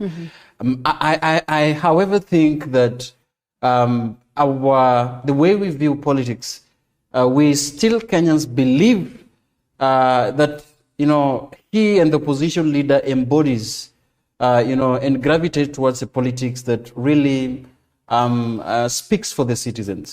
The civil society organization, however much, has pushed for reforms before, but I think to the citizens it is until people like Right Honorable Raila Odinga lead the movement. That's when to them, it makes sense. But it's also important to remind the citizens that you see, the making of Railas and the making of critical opposition leaders, Professor Nyong'o, Orengo, Matiba, and the likes, was simply because they worked hand in hand with the civil society leaders in championing for the democratic space, the multi-party democracy, post-independent politics. These were purely the backing of civil society organization, the backing of international community. The ambassadors were helping. We could see the like of Smith Henston going to the street. That was the U.S. ambassador at that time, going to the street together with the opposition and civil society, to assist, understand that matters that are in hand by that time were purely, apolitical, were purely matters that were very critical to the making of a republic by that time. But you see, as we gravitate towards, a generation that I would possibly purely tell that have not really taken time to contextualize the contemporary political issues. Our generation that really want to consume information, via techno, space, and really do not value the importance of going to the streets and demanding for these rights, to be attained by the government. So I think for them, that is purely what we are. Secondly, I think it's also a generation that do not understand, appreciate history, that we could sit here and probably have the open, media space to talk about democracy because other people actually fought for it.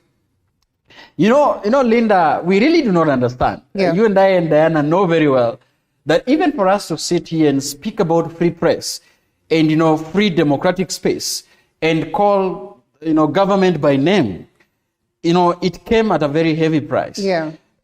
That generation do not understand. So I think it is until we begin to tell them that, this is what calls for you going to demonstrate your right. It's not because you're idle somewhere, but it's because I think the generation is at stake for you not going to, bargain for your, for your dissatisfaction. But again, allow me to differ a bit with my colleague Diana. We cannot ask for Raila to exit, this space. This is why I tell it is important to appreciate history. Raila Amolo Odinga came by even displaced his own father in the championing for this space. Nobody, asked him, to come and occupy this space. He came, defied his own father, organized, for young people to actually, displace his father's stature in the political party he was.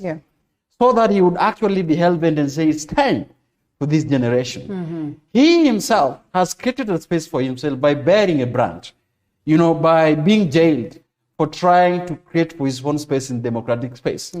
I am not defending probably the mischievousness that his persona has been through this democratic space, but I am saying that if there is a young person, if there is a woman somewhere who is vibrant enough, that can rise up and occupy that space and equally rival that space and rival it and wrestle it, from Raila Odinga and the likes and the ag, then it's appreciated. But you can't ask him to fill that space so that somebody else come in. Somebody has to wrestle that space out of him so that he occupy that space as well. And I know you'd love to respond to that, but even as you respond, what is this place of civil society in this? And when I speak about civil society, I speak with a lot of respect to, what it is that the civil society has been seen to do across the global fraternity in terms of championing for the rights of, citizens of different or various countries.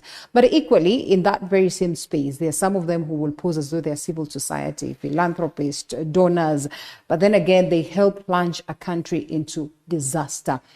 Sometimes we speak about the George Soros of today, and we acknowledge the contribution he has done, but equally do not forget the fact that he's been part and parcel of the key figures that have seen nations go down in terms of revolutions, in terms of all this, in terms of regime change and so much more. Just where is the space of civil society today? Because then, if it is not right, Honorable Raila Odinga, we turn our faces to civil society. Today, if it is not right, Honorable Raila Odinga or some politician pushing or, for the clamor of constitutional change, it is the civil society. And as we speak, there's Linda Gatuzi that is also pushing for the change of the constitution. But just how genuine and which ones are these that we can trust to be genuine civil society bodies that help address the issues of the people of the country?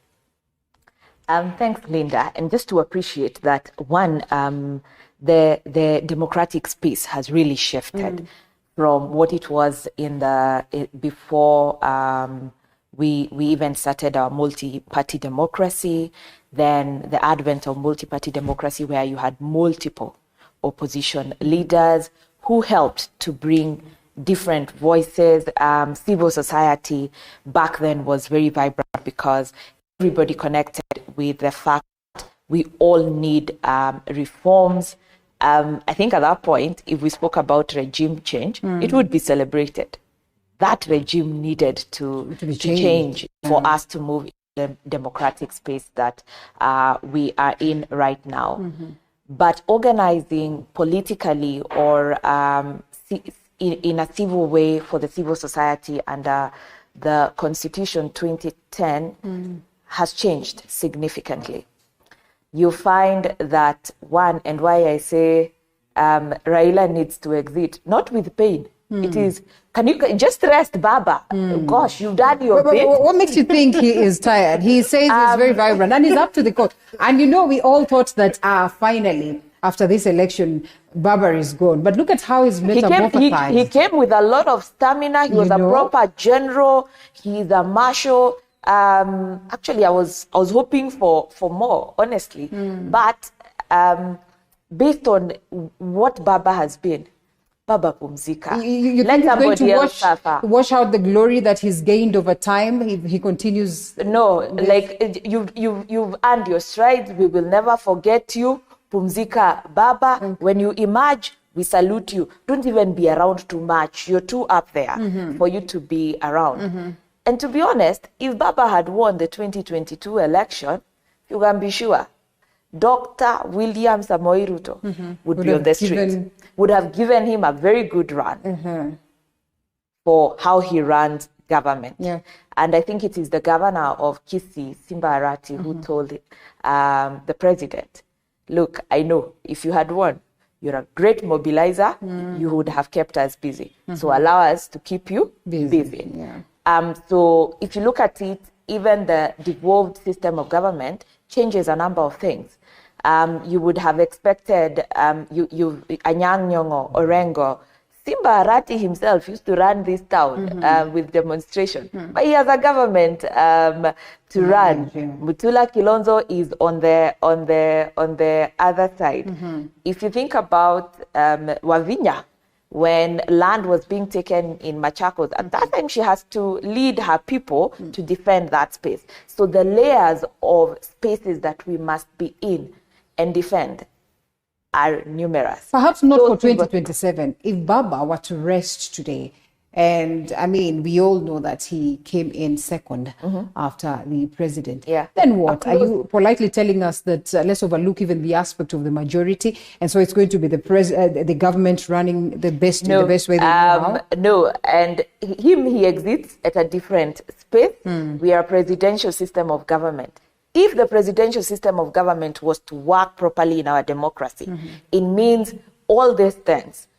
Honorable Wandai would be leading us with alternative view, keeping the government in check. And at the point of election, the Azimio coalition garnered a significant number of members of parliament. They would have been able to check.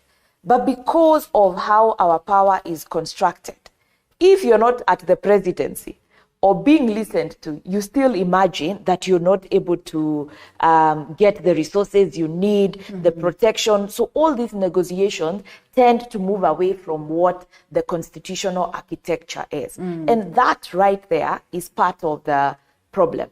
Okay? So until we correct that, if we were to correct that properly, it means anybody will emerge and will be able to have a clear track record of what the current government has done wrong and what needs to be rectified. We are also a country, of so many contrasts. We have no parties. We have no parties. We have personalities.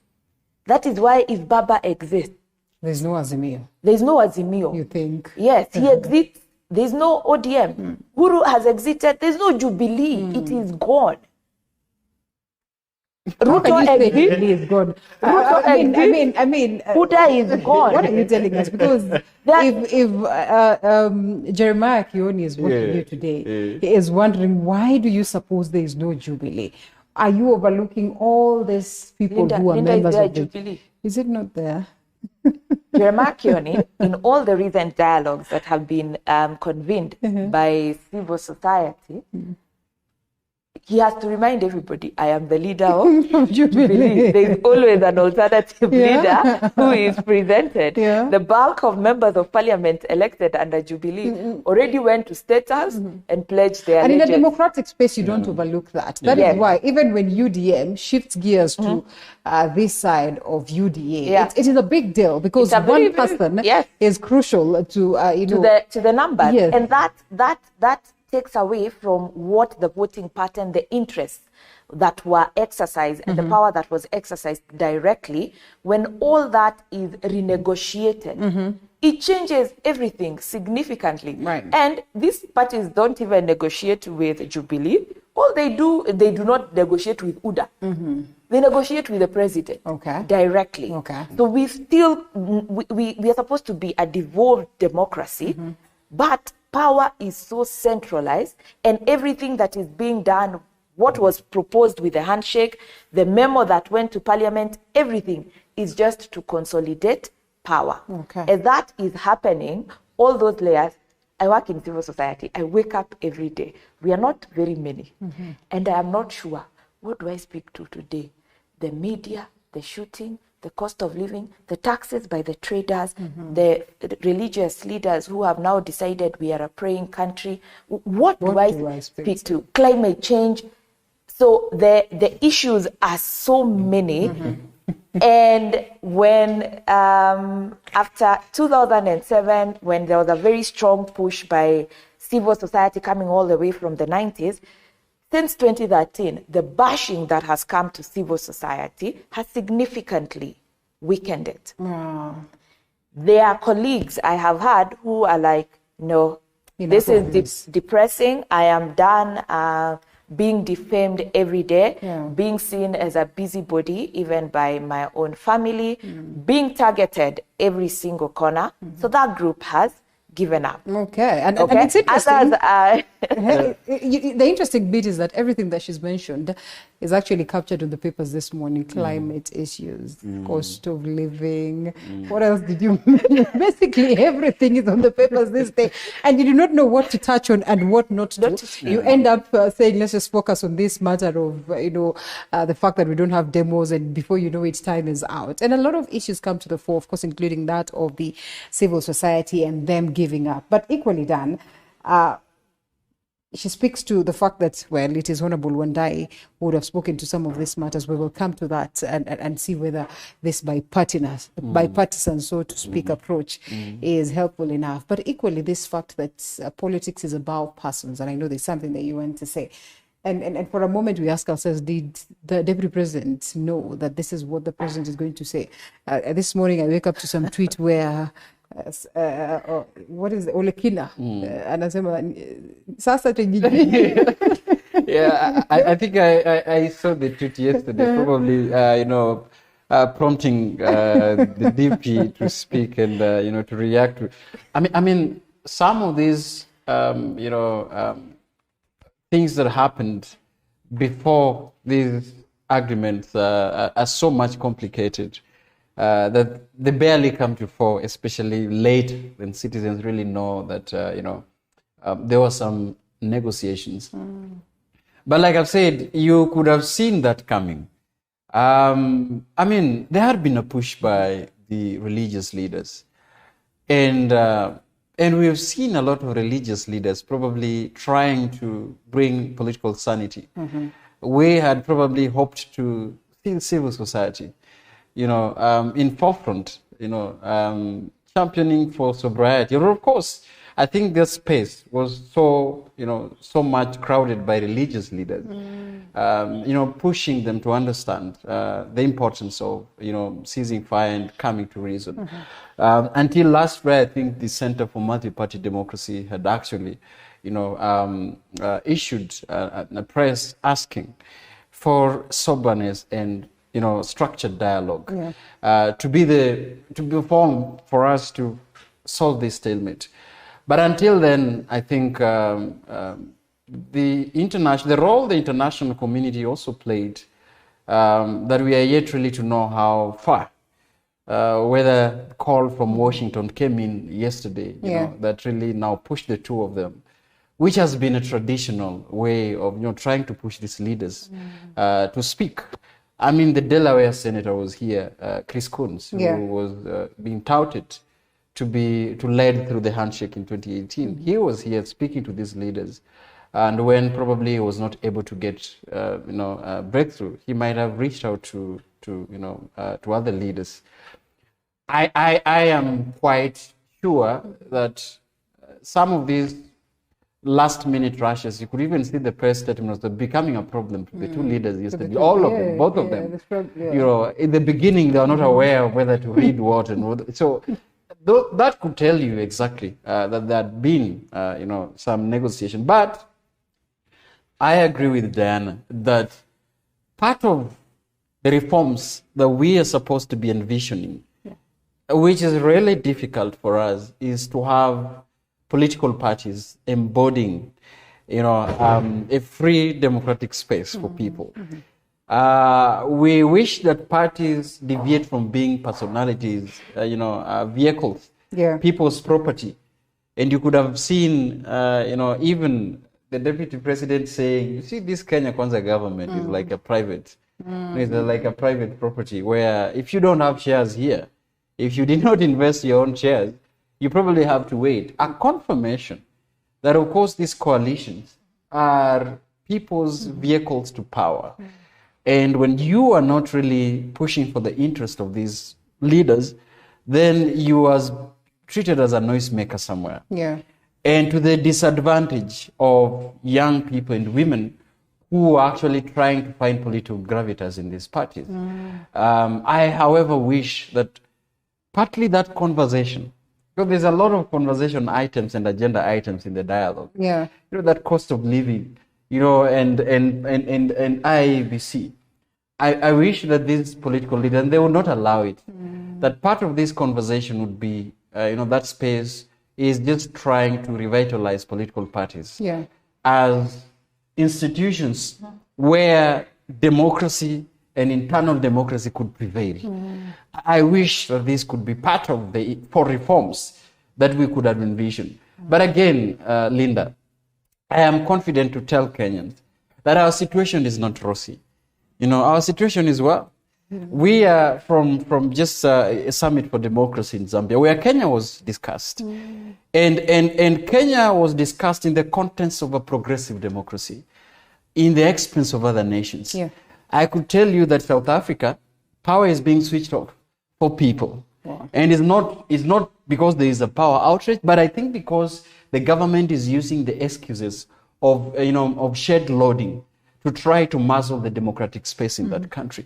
In Zimbabwe, in Nigeria, Kenya is way much better. I can tell you confidently, and this because I had it, people giving a case study of Kenya and how people are learning from this country.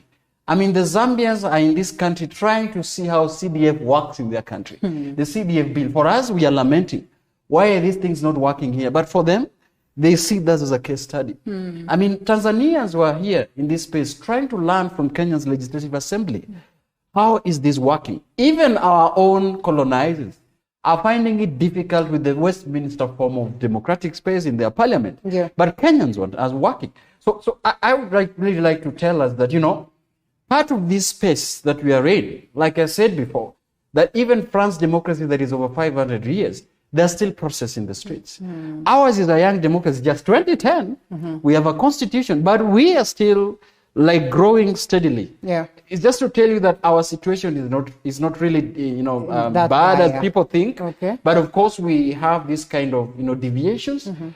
Others that are still thinking that press can be muzzled and free democratic space can be curtailed. But I'm confident that the President of the Republic of Kenya really asserted this statement that so far as we are in as a country, these things cannot really happen in this country where we cannot muzzle press. So it's important for us, but I however think that civil society is still helpful. Yeah. The space of the church as an integral part in this country to have that kind of moral ground to direct the country in terms of morality is still important. The civil societies and the political space, these are issues that we could still confidently say, even as we sit on this panel, that there are some issues that are non-negotiable.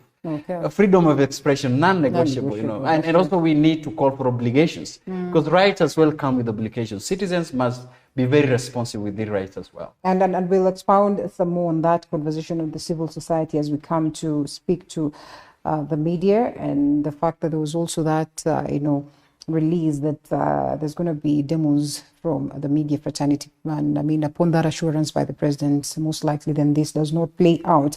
But allow me to greet some of the comments from the people who are watching. And these ones are direct. The County Governance Watch Executive Director Kevin Osido says, sasa wale walikuwa wanasema hata ongea na baba wako wapi, just who will blink first. On the other side, Dr. Masanga, who's watching us from London, says, Africa needs a holistic political discussion on the electoral discussion and the electoral process that brings chaos every 5 years or 4 years. The time is now. This is the only route that will discover how 68 million people in Nigeria did not vote. Goes ahead to say that there's only one man who told Kenyans that redemption strategy is the only way. This is the time to sort what ails Africa. Very important points there. But yes, coming back to you, Diana, here we are, and we are talking about, parties that really, tend to speak to the interest of few. But even overlooking that and coming to this space where you say that, well, civil society, for some reasons, there are some of them who've backed off and they have felt like, well, maybe the grounds are not favorable for them. Do you suppose to a large extent or to some extent there's also been that aspect of curtailing by the governments, in terms of choking the works of the civil society, whom they always look at as a threat? Yes, I think there has been a consistent clawback on freedom of civil society, particularly since 2013. The development discussion that has been fronted by the Kenyan state increasingly calls on development partners to focus on things like trade, economic development. The 2022 elections in particular saw a communication, a note verbal that discouraged investment in observation of elections. Okay, so while we take pride in that the Supreme Court cleared the presidential election, we mainly had the kind of observation of electoral observation and monitoring we had in 2022 is significantly different from what we had in 2017, 2013. If you recall, in 2014, the Public Benefits and Organizations Act, the PBO Act, was enacted by Parliament. That was to see civil society regulate themselves, operate in a more free space, and so on. That particular legislation, and by PBO, it included religious, faith-based organizations, media, NGOs as we know them, foundations and philanthropies, so that then we can, the same way the media regulates themselves, people in sport, the civil society or people who are working for public benefit are able to hold each other accountable while still retaining their independence. Mm-hmm. But 9 years, it has never been operationalized. Why? Because every time a minister is about, or a cabinet secretary is about to gazette it, to comment, there are worries. That look, if we give these people the vibrancy that they need, what then? And the disguise is always, for security issues, we need to relock this. The Kenya Kwanza administration committed in their characteristic language, in 6 months, the PBO Act will be commenced. It has not yet been commenced. Yeah. There were attacks against leading civil societies, particularly 2015, 2016, 2017. The purge that happened that time and civil society found refuge in the judiciary, some people have never recovered. Yeah. I'm sure there are parents who tell their children, please, you do not have to go this route. We can't be worrying about you every other time. But even having said that, I must say civil society is very resilient because it has really, really expanded. And if you think about what has happened in the last 2 weeks, civil society working with Kenya Manufacturers Association and journalists working on business matters have been able to expose the partnerships that are being entered into by the current government, particularly with the Global North. Where they're giving reliefs, tax reliefs, investment reliefs to foreigners. Well, nothing is being done at the local level.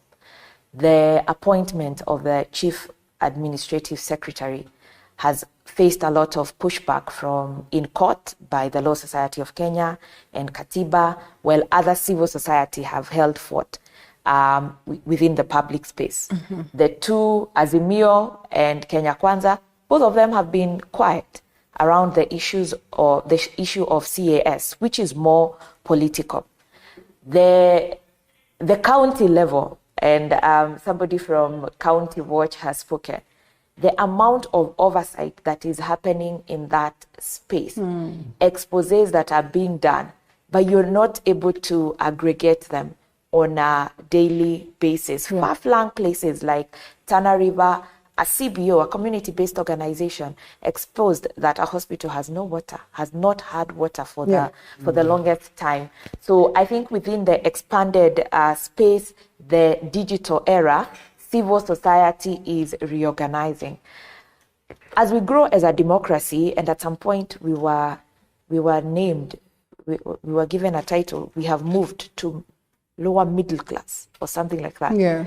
If you move to that level, where Tunisia is and other countries, it means civil society must expand from the few organizations that we know to have the ability to mobilize the people. Civil society can only act as catalyst. At the level we are, until a critical mass, but I'm told it's only 3.5%. So like in our Kenyan context, Nigeria, 68 million did vote. Here in Kenya, 7 million did not vote. 5 million did not register. That puts us to 12. The ones who voted were 7 million. The president was elected by 7. Raila was declared second with 7. 7 plus 12 million comes to 19. That continuously you have to engage with and show them that this country, the governance of this country matters a lot, okay? So I think that is also a space that as civil society we've decided we must go back to the people and tell them you cannot give up on the Kenyan state. You're a part of it and we must all invest. So I think civil society, in as much as we are doing a few things, we are also at a point of reflection. How do we bring back the Kenyan voice? And in the moment of reflection, one is tempted then to ask,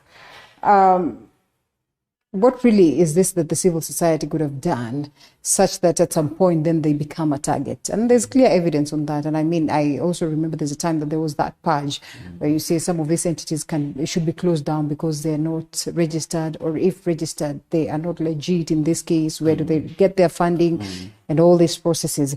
And so you ask yourself, is it always that it's a clean process in the civil society, or there is a pocket or a handful that really are painting this space black, or so to speak? And even worse, why is it that then governments would appear as though they are targeting on the civil society? Or maybe we have this tendency of just looking around and thinking everybody's targeting us. Is that the case with the media?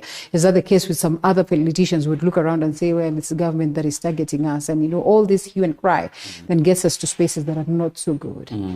Well, Professor Peter Kagwanja documents the journey of civil society. Yeah. It's a book he wrote, it's called The Fallen Angels of Kenya. And he alludes that the civil society has now, shed off the tag civil society, and now they're evil society. That's according to Kagwanja. And in his documentation, he says that the administration of President Kenyatta in 2013 might have faced difficult moments with the civil society. The ICC filing a case in ICC, and a number of civil society being enjoined. In that case, that to him became the first point where the Kenyatta administration had a bad relationship with the civil society, because both the current president and the former president petition at the ICC investigation. Some of them were supported by the civil society in Kenya. And so, such kind of administration that comes into government in the background of, them having cases, that are, fronted by the civil society, then that becomes the beginning of a row. Secondly, I think we need to also provide a check that the civil society in itself really needs to reinvent, like Diana talked about. In 2002, government, with members of civil society, had been championing for, the pro-democracy and the 1992, ushering of multi-party democracy. And I think the citizens were like, these are brains that would go into the government and assist, government in delivering. And that is the likes of Babu Namamba came in. Reverend Mutava Musimi were in government as people who really were within their rights, to champion for democratic space. How did they perform? That is open, through the scrutiny of the public. So I think the public, not really even the political class, began to see the functioning and the personality of civil society, members who are joining government differently. Like when Diana talked about betrayal, I think Kenyans felt betrayed by these members of civil society whose hope were in that once they get in the government, then they are able to carry through their work that they have been doing and make sure that there's service delivery at the position that they serve. But again, to be fair to them, what percentage went to the government? This is a small percentage that also went to government. So they cannot be a yardstick of measuring how performance, of in those who are from civil society to the government. But again, it's quite interesting. Like I told you, in the summit, there was these discussions all over the African civil society. And I think one person from Zimbabwe mentioned that, you see, most of the vocal members of civil society who are very strong in championing are equally looking for space in government. I think there is that assumption that, once you are strong and you want to, to project yourself, to be all this championing and all these things, and once you're given a space, then you go to the government, then you suddenly goes quiet. there is a young members of civil society in the Zambian government who, migrated to government side. Yeah. But again, now is championing for muzzling the civil society, and yet is in the government right now. Yeah. So I think it is within those lenses that the whole citizens, the citizens of Africa, the citizens of Kenya, are really questioning the position. The positions, the integrity, the capability of, these members of civil society when they are now on the other side. Yeah. But I think for me is to look at it objectively and also see there are other people who were into that space and went so far with reforms. We could see the former Chief Justice, Dr. Willie Mutunga, who from civil society too. Yeah. He was called an activist civil Chief Justice by that time. As to where he is ruling in 2013, presidential election, that is another matter. Yeah. But again, you can actually trace that there are members of, civil society who went to the government, members of the clergy who went to the government and maintained the integrity and really championed for that space and make sure that there's service delivery. But I think that is depending on which, side of the aisle you are in. Yeah. I think you debate on where you are in. Well articulated. Yeah. And in all these processes, there's always, the key word or the word of the day that we look at. We will look at opaque, we will look at the handshake, and numerous other words that will always come to the fore. With the BBI came the, what is this, structural doctrine and all these things. But today we have the bipartisan approach. And so we listen to Alfayo Kombo, our very own, who is in Kisii County, to tell us what the people of Kisii feel about this move by the two leaders. And then we come and unpack the name or the word bipartisan. We just get to understand, what does it mean? What does it bring to the fore? Does it address what the Right Honorable Raila Odinga would wish addressed? And by the Right Honorable Raila Odinga, I mean Azimio One Kenya Alliance, or 1 week after, according to the ultimatum that they give, we're back to the streets. Let's listen in to Alfayo. Good morning, Alfayo, if you can hear me.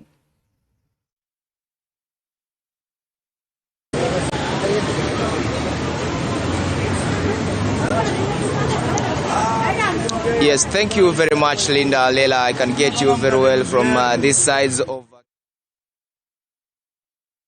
sentiments from the Kisii residents over yesterday, remarks from His Excellency the President William Ruto, where he accepted a dialogue over the IBC appointment, and even the other part where Azimio Brigades led by their leader Raila Odinga seized the mass action, where today on Monday there was going to be a mega mass action. And I'm going to have residents from these sides of Kisii, where they'll tell us what is their sentiments and what is their feel over the seize mandamano by Raila Amolo Odinga yesterday evening. I'm going to invite one of the residents to tell us what's your view over that Raila Amolo Odinga decided to seize the mass action. Mimi kama mwananchi wa Kenya ambaye napenda amani, Raila alifanya vizuri na Ruto na yeye alifanya vizuri. Na hii ndio tulikuwa tunataka kama wananchi wa Kenya, kwa sababu hao watu wanasiasa wanaendanga kanisa. Kwanza nakemea kanisa za Kenya. Mnadanganyanga wanasiasa sana.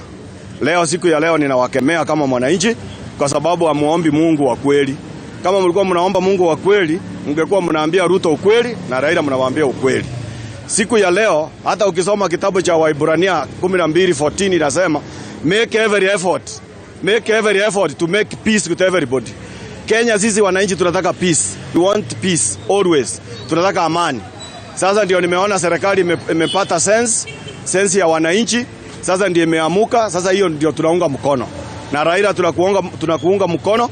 Hatutaki handshake. Tunataka muelewane, Kenya itembee kwa njia iliyo sawa, iliyo safi. Na vitu yote ianguke chini, wananchi wapate mkate wa kule, watoto waende shule. Hiyo mambo ya kutoa pesa kwa shule, hiyo serikali iwache kabisa. Hiyo tunaunga mkono Raila na hiyo msimamo ako nayo. Hiyo ndio maoni niko nayo. Okay, thank you. Another residents. Asante kwa nafasi, naitwa Peter.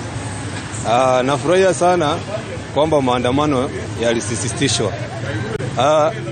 Ni kwamba ombi langu ni kwamba tulichagua wabunge. Wabunge ndio wanaotengeneza hayo mambo pale bungeni. Sasa unaona mambo yamesimama tena yamerudi kwa wabunge. Alafu wabunge badala wajadili vile bei ya unga itarudi chini, mafuta, vile nchi itaendelea, wao ndio wanarudi, wanawawanyika, wanarudi kwa streets, wanaanza kuchochea wananchi. Mimi ile kitu ningependa kuambia serikali yetu ni kwamba ensure kwamba zile mikakati zenye ziko chini zimefuatwa, zile sheria, utaratibu zote zimefuatwa ili tuongoze Kenya iende mbele. Pili, tumeona watu katika maandamano watu wamekufa. Sasa hizi mtaenda kukaa muongee na ni wabunge wataongea. Watu wamepoteza mali, wengine wamekufa. Sasa hiyo ndio mlikuwa mnataka mkienda kwa streets. Mimi ningependa kusema hivi, Wakenya tusidanganywe. Mara kwa mara shida ikitokea tuulize wabunge wetu wanafanya nini pale bungeni. Mbona wasijadili haya mambo tuone wamejadili na wayamalizie huko, watupee jibu. Sio kukuja kutuchochea hapa nje tuende maandamano, wengine wanatuambia tusiende maandamano. Alafu baadaye sisi ndio tunauana ama tunauliwa. Hiyo sio vizuri. Pengine nikikuuliza swali, unaisije kuhusiana na Rais William Ruto kukubali kupeana waweze kuchagua watu kutoka upande huu na upande huu ambao hawako kwa mrengo wote ili kuweza kuchagua wale makamishna? Mimi kwanza ningeweza kusema rais alitoa mwelekeo mzuri. Na nadhani pia haya mambo yatafanyika within parliament, bungeni. Ni wabunge watakaa, nadhani namba itakuwa equal, ndio wakubaliane, wakifanya voting. Kwanza hata hakuna kuvote, muende muongee mkubaliane, hii ndio Kenya tunataka iende mbele, hivi ndio tunataka Kenya iende mbele. Hivyo ndio tunataka. Lakini wacha niwaulize, si wabunge wakienda kuongea juu ya mshahara, hakuna kupingana, inaendanga juu. Lakini hii mambo mbona mnapingana? Tunataka muende muongee vile mnaongeanga juu ya mshahara, mkuje na suluhisho, Kenya iende mbele. Na je, hisia zako ni zipi? Kwa sababu tunaona Raila Odinga amesema kwamba baada ya wiki moja, iwapo yale matakwa mengine ya kufikisha gharama ya maisha, kutufunguliwa kwa sava hata kuwa yameangaliwa, watarudi kwa maandamano. Maoni yako ni yapi? Hii jambo la sava mimi ningeambia Raila namna hii. Tuliona uchaguzi uliisha. Enyewe hata mimi ni mwana Kenya, usinidanganya juu ya sava, hiyo mambo tulimaliza. Ile kitu iko ni kwamba bei ya chakula iko juu. Kama Raila unataka ongea juu hiyo vitu. Ukituambia mambo ya sava, hata Ruto ana mamlaka ya kufungua sava. Hiyo ni independent institution. Kwa hivyo tafuta njia zingine zenye mtasurutisho zile institutions ziko responsible siende zifungue sava. Lakini mnafungua sava ya nini? Tulimaliza hiyo maneno. Tuongelee vitu yenye nani affect kama mimi mwananchi. Hiyo ndio ningeomba. Na maandamano muache. Thank you. Maybe get the last resident to tell us your points. Naam, kwa majina ni Okumu, kazi wa Kisii. Nano hii maandamano kusisitizwa kusimamishwa ni vema. Angalau wa vigogo wetu waketi katika meza moja, wajadilie hali ya Kenya vile venye itasonga. Nano wakiketi pamoja watakuja na suluhu ambayo itatupeleka mbele. Gharama ya maisha imekuwa ngumu, ndio sababu hata wakati mwingine sisi wananchi kuenda kwa maandamano. Naomba serikali itilie mkazo, waketi pamoja ili tupate suluhu. Gharama ya maisha ndio ngumu. Wanafunzi ndio wanafukuzwa mara kwa mara hapa nje. Tuona kama serikali haitusaidii hata kidogo. Ndio sababu hii Raila akisema tuende maandamano, sote tutajiboga kwa barabara. Angalau rais wetu atilie mkazo, ana vile venye atamaliza hii mambo na maisha ya gharama. Subsidy kwa mafuta iwekwe vile venye ilikuanga hapa awali. Ndio sababu tuana tukiteseka. Hatuwezi kubali tukiteseka na nchi ni yetu. Yes.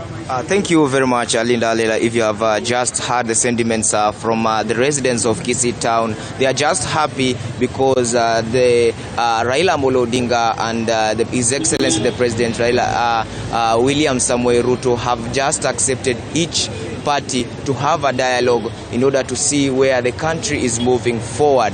And that's what I have from this side of Kisii County, and I will be just passing the mantle back to you in studio, Linda.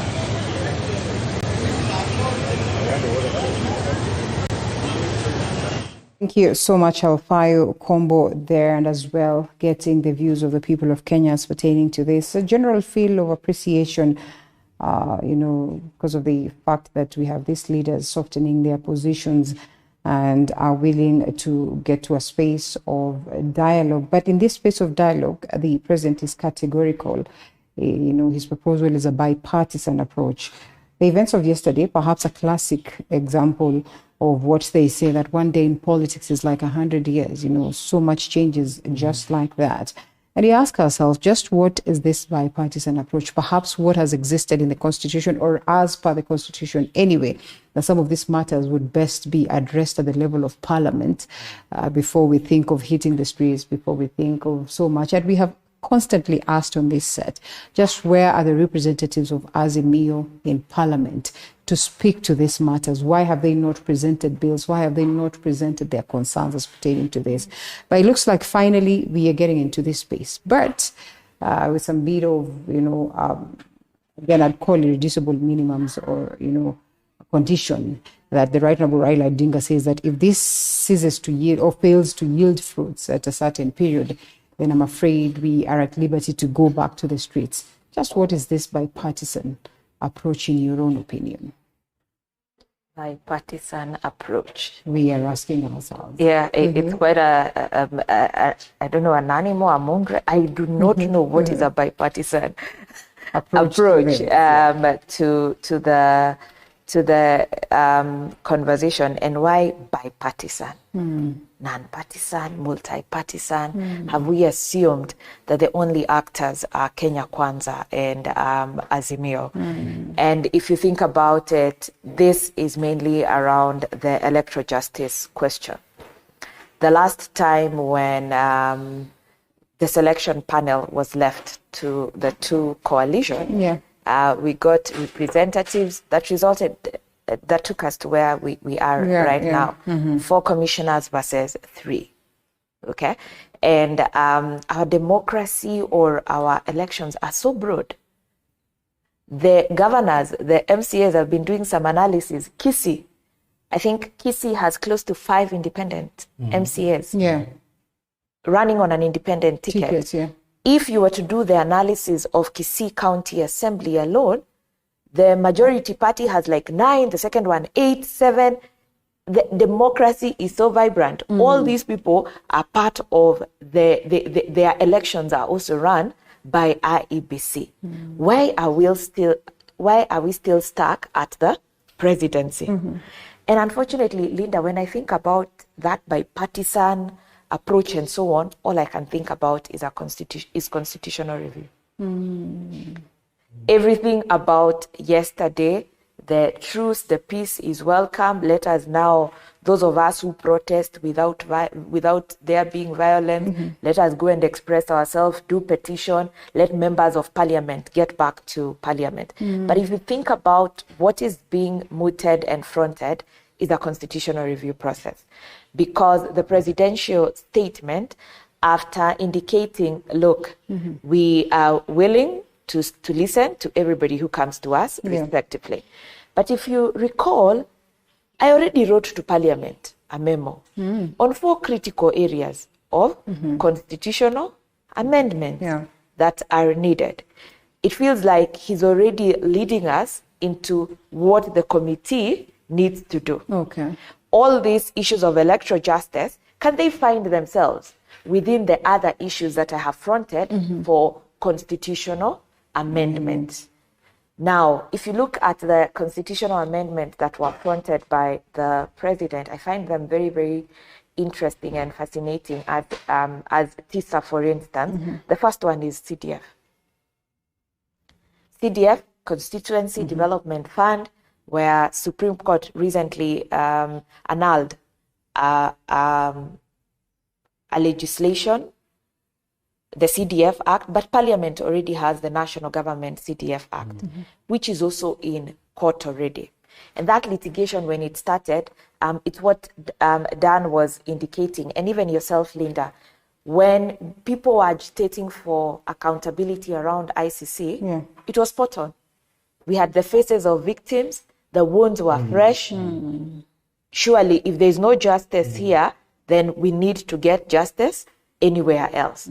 The narrative then changes because it's driven by the political class, and all of a sudden is, do we want to a remote court far away to determine who can become our leader or not our leader. And let's recall, this was after a public commission, the Waki Commission. It definitely had input from civil society. But at that point, civil society was on the right trajectory of accountability and justice. When TISA moved to court around CDF, it was after the new constitution. We have devolved system of government. We are a presidential system of government. Members of parliament are oversight. They do not implement anything, okay? So move away from CDF. But increasingly, the members of parliament are only known for CDF. When they are campaigning, all their billboards and track record will be around the CDF, a development agenda, as opposed to what they're supposed to do as a legislature or parliament. But it is the first point of amendment. Last year already, members of parliament, when it was indicated that the constitution would be amended around CDF, 300, was it 33? A very high number.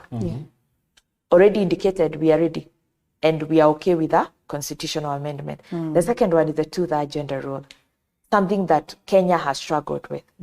Here I am not sure whether the amendments are to push for this two-third gender rule or to finally remove this pain that has continued to be in our political space. There is space to bring the opposition into parliament. So a shift from presidential to parliamentary. So if you think about all these things and what is being negotiated, I feel like we are being ushered into another moment of constitutional reform. And recall, the Right Honorable Raila was pushing BBI earlier. The president is implementing BBI or aspects of it. So clearly, it is in their best interest that we get a constitutional reform process. So I am not clear. I just feel we have been boxed into another political consensus that will take us minimum 3 years. And I mean, that is for us now to try and unpack. And maybe that's the reason why you say 3 years, because we all understand the process of constitutional amendment is not a process that, you just close your eyes and open and it's a whole different thing. You heard the president speaking to the fact that then officially we're going to have CSs going to parliament for these processes. But we also acknowledge that we don't have an IEBC. And so if it is a clamor for constitutional amendment or change that gets us to the referendum, then what? Unfortunately, we lost a member of parliament the other day, and we ask ourselves, how do we conduct by-elections without this individual? So at what point do we begin, and just what is this bipartisan approach? And at the level of parliament, when we know very well that the government enjoys a majority. And sometimes we have had them saying nay, and then the eyes are having it. Allow us to take a short break and then come back to that. Interesting.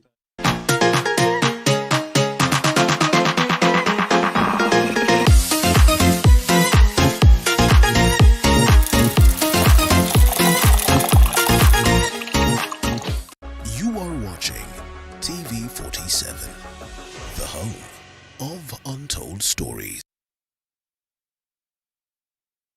Mount Kenya University takes pride in being an academic giant with some of the best infrastructure, imparting knowledge to the best brains in the country and the region. Our members of faculty are keen to deliver market-driven programs in science and humanities with a keen focus on linkages with relevant organizations. Join us today and train with the wakati mwingine kama weekend mimi najiachilia. Hata ukumbuki hii story. Nikifika watu wangu wakinipokea na kupokeleka. Umeset the mood. Nimeset the mood. Naweza kupokeleka. Nikitumai kwamba mzima popote pale ulipo, nikikukaribisha katika kipindi Mfahamu Kiongozi. Jina langu Elizabeth Mutuku, na katika kipindi Mfahamu Kiongozi tunakupa nafasi kutangamana nao kila siku ya Alhamisi kuanzia saa 1:30 kuendelea siku nyingine. Tutapatana papa hapa umjue kiongozi mwingine. Jiunge nasi toka hapa hadi ufuoni mwa bahari. Meli yetu itakapotua nanga kwa uhondo ribo ya riwaya hii mwisho wa kosa. Monica.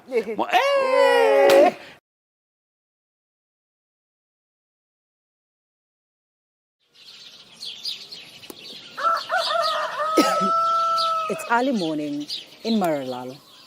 Start your morning informed, educated, entertained, and above all, know your country. From the beautiful plains of Samburu County to the skyscrapers of Nairobi, Morning Cafe certainly got you covered. Indeed, a beautiful place to watch and certainly a moment of understanding and knowing your country. Indeed, to the remotest parts of every county. Join me, Linda Alela, every weekday from 6 a.m. to 9:30 a.m.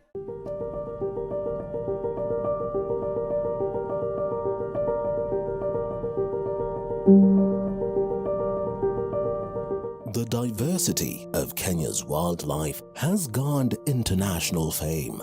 This is pellets that we give to the tourists, the giraffes. We ration because we don't want the giraffes to eat too much of this. We want them to have more of the natural browse. We may not always get the opportunity to go out to see the wildlife, but you'll never miss the opportunity to see it from the comfort of your couch. This is home to animals that have been found out there either injured, abandoned, or confiscated from people who are holding them illegally. Only on TV47 Wildlife, every Sunday at 7:30 p.m.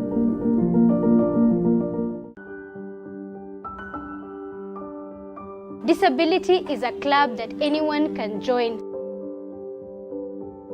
I live with special needs. It means I have a limitation. There are things I can't be able to do personally myself. And in our journey to talk about disability, we tell the stories of those with disabilities and even sit with specialists to understand what it means for those affected directly and indirectly. Everybody's life, mine has also been faced with ups and downs. If it becomes the home of untold stories.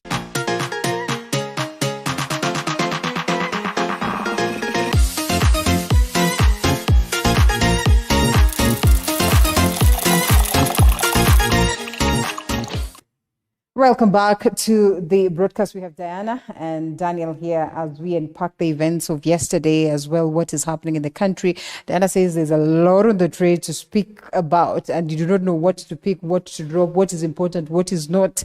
But here we are. We have no choice but to articulate what we can, and the rest we leave for others to do the same, as we all hope to create some essence of stability for the nation. And so here we are, and I mean, it's a lot of drama also, to speak, Dan, coming to look at the bipartisan approach, and it's largely about the formation of the Independent Electoral and Boundaries Commission, and to see the president managing to soften the heart of the Right Honorable Raila Odinga.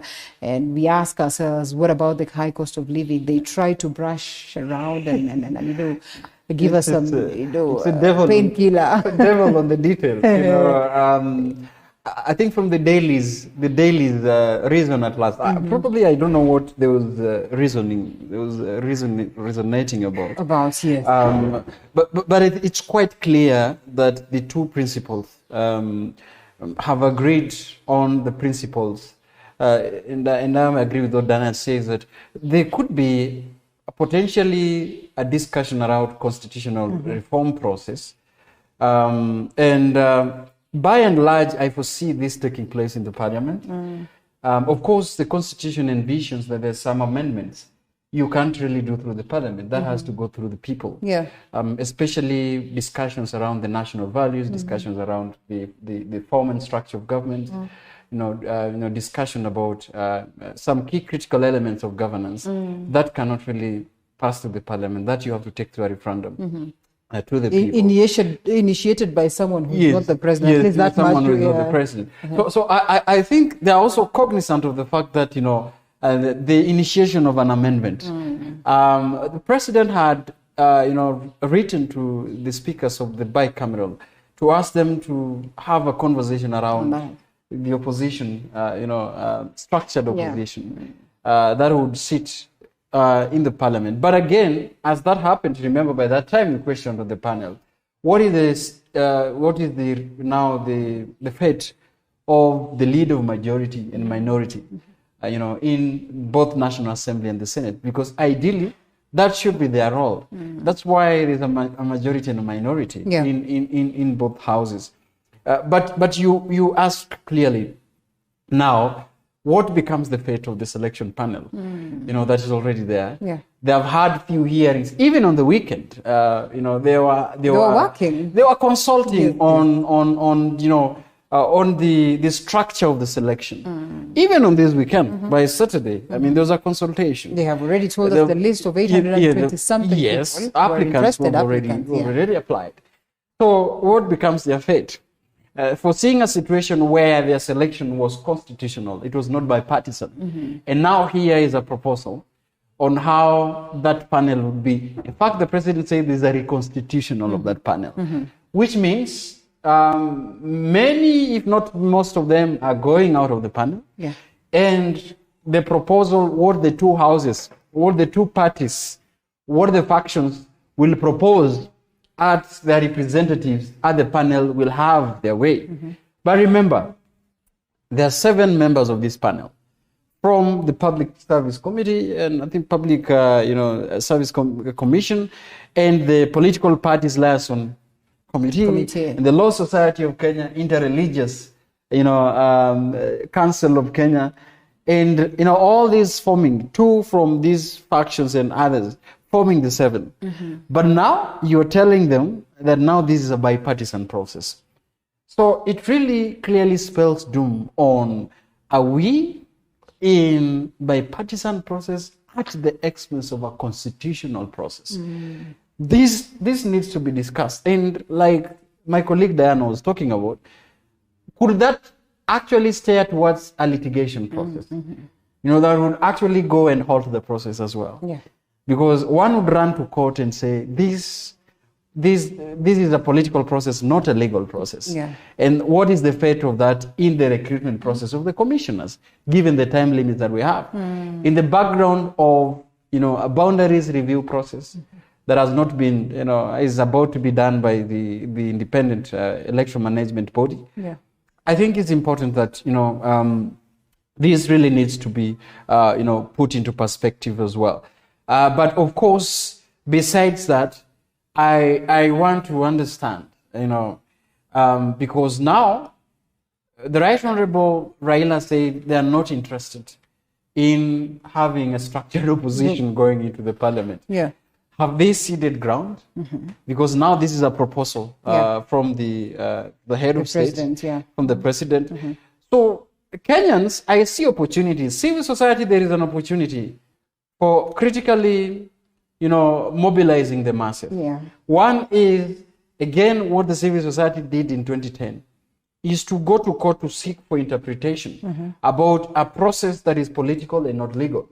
And that is how the courts led to the quashing of the BBI in 2021.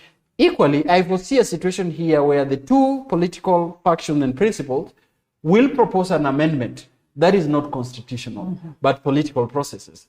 That is equally where the civil society would seek that opportunity to educate the public on that process and actually seek for legal interpretation of that process as well.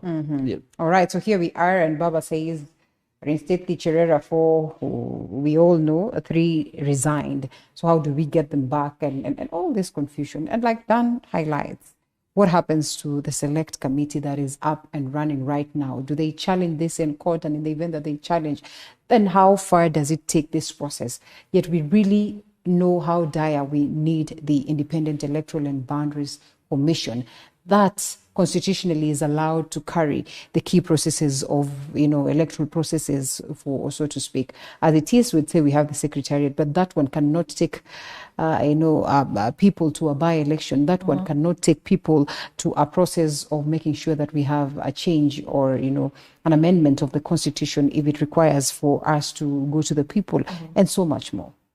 And I mean, just looking at some of the reports that we have here, and now the like of Isaac Hassan coming out with an interesting book that speaks to what played out in 2013, which is more or less like a recap of what, or perhaps 2022 is a recap of what played out then and what played out in the previous years, to speak to the negative space of, the elections in this country. Gosh, Linda, what do I say? Because one, it took the court's interpretation to get us to the selection panel where we are. Yeah. So what is not clear is, are we saying the parliament needs to consider amendments to the IEBC Act, okay, as a starting point? Yeah. If that happens, either the selection panel moves to court, or again, there's another elite consensus, and we quickly pay them as if they had served the full term. Okay? So you've not suffered any loss. We still care about your reputation. And in these corridors, you negotiate by, you'll come again. You will need us to clear you. So if you can cooperate, let us move.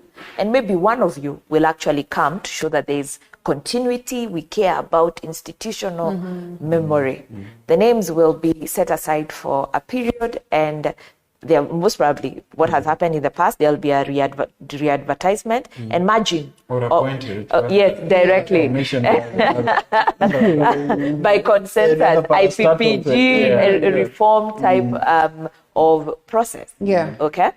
Now, I think what needs to happen, because whenever these things happen, we either get a very strong pushback from civil society, or we expand the space of this reconstitution of IEBC. What would that look like?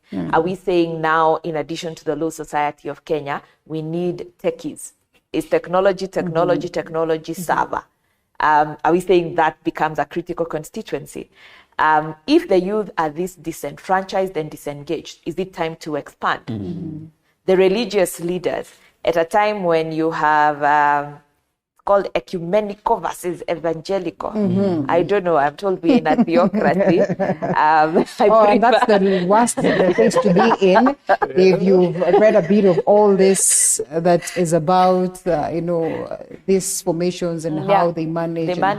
How they run. You do not want such a system. They've been worse than maybe quote unquote aristocracy, as they would call it. Yes, and sometimes religious fundamentalism is not even at the same level of regime change as has been reported by some people. So if you think about this, it is something that is so undefined, and my thinking would be, can we even open up a major consultation process on what reforming the IEBC appointment process would look like? It can be steered, yes, by Parliament. And I recall part of what Azimio had indicated why they had moved to the street is there was capture of Parliament. So the numbers that they had at election had been interfered with, and the few remaining numbers, the rulings that were being made by the speakers and so on, meant that they have no voice. Despite the power that they have within the constitution, they cannot in any way meaningfully put it into action. Has that shifted? Has that shifted, or is that what we are seeing, that Parliament will sit, they will heckle each other, and we'll be back on the street? Right. If that's the case, is Parliament really the space for this bipartisan conversation? Or do we anchor it in a different space and begin that particular conversation? The most recent audits of the IEBC, I think, are way back 2018, and the ones for the 2013 election. So if we are to audit and see what reforms we need, that would be quite a protracted process.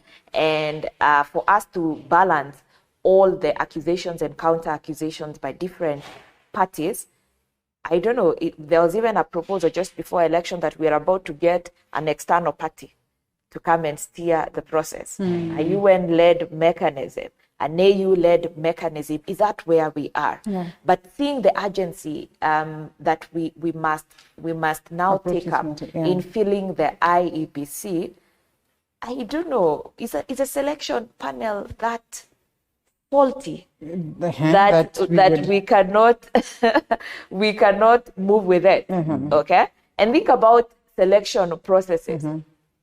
There are times when the people who have been appointed have looked like the best that Kenya can ever have. Yet they've all fallen to political interference. That's true. Think about the various independent offices that are now saying, we were celebrating them, oh, you're leading us in corruption. We were saying, I wasn't leading you in corruption. Somebody had a gun on me. So sorry, we have to retract. Okay? So the integrity of institutions is not in the selection panel. And actually this process takes us deeper into that process of interference, because we are saying the voice of the president and the voice of Honorable Raila Odinga are very, very important in how we determine them. It's not yet opened up for national process and institutions to truly become independent. And you speak of that, reminds me of the select panel itself. You know, it has representatives from the religious community, representatives from members of, from politicians themselves across LSK and all that. Which one could have been even better than that? We can only wait to see. But the president, as you have reminded us, says that bipartisan is not a game of numbers, but a game of reason. And we ask ourselves just how much reason is at the National Assembly with the hardliner position. And I am told that some of these hardliner positions really, and getting these leaders to a space where they really cannot even soften their stance is because of the followers, the members of their very own parties. And you can even look at the body language of perhaps the deputy president, the body language of perhaps the other Azimio leaders in relation to what is being spoken to the journalists and the country at large. And it's like they're a little bit uncomfortable because there's this general feeling that mnatucheza, mnatupanga, or something of that of sort. So how can we even trust in a process that is bipartisan and at the level of parliament? And I know we've spoken or alluded to it, but perhaps to just try and expound it. Well, I think it's, and I think I gave a reference to, when, remember when also the opposition in 2013, protested, in the offices of the IEBC, calling for the exit of Isaka-san and other commissioners, claiming that they might have bungled the 2013 elections. I think it took President Kenyatta to rally the Jubilee. I think it was all over. You could see from the State House, Guardians guys sitting and just, is rallying his troops. And asking them that, you see, a time comes when I think it's important for us to cede ground and, consider the reconstitution of IEBC. And I think there was a conversation that there was a general bipartisan agreement that the Jubilee and the NASA would propose, people to sit on that panel, just as a sense of, trust in the process of selection. And it's quite difficult to understand, even right now, that, Raila again is pushing that representatives from his factions, must also sit at the panel. That when now the problem is that there are 7 commissioners, so I don't know whether they will do 3-3 and then, there's one independent person from AU or somebody who really would be neutral in that, because it has to be an odd number for the purposes of taking votes and decisions. So it's the same thing where, and I foresee, by the way, I foresee proposals of names, being proposed. And this is now where I find a problem, because the structure is clear on the process, on where these people should represent, Like we mentioned, we know very clearly that someone has to represent the Law Society of Kenya. It is known two has to come from the Interreligious Council of Kenya, and 2 from the political parties liaison, and 1 from the Public Service Commission, and other representatives. But now, are these 2 political parties or 2 bigger political parties are going to propose people? How do they propose somebody to represent the Interreligious Council of Kenya, from Kenya Kwanza? You see how difficult and how challenging it can be when it's left to them, to propose the composition.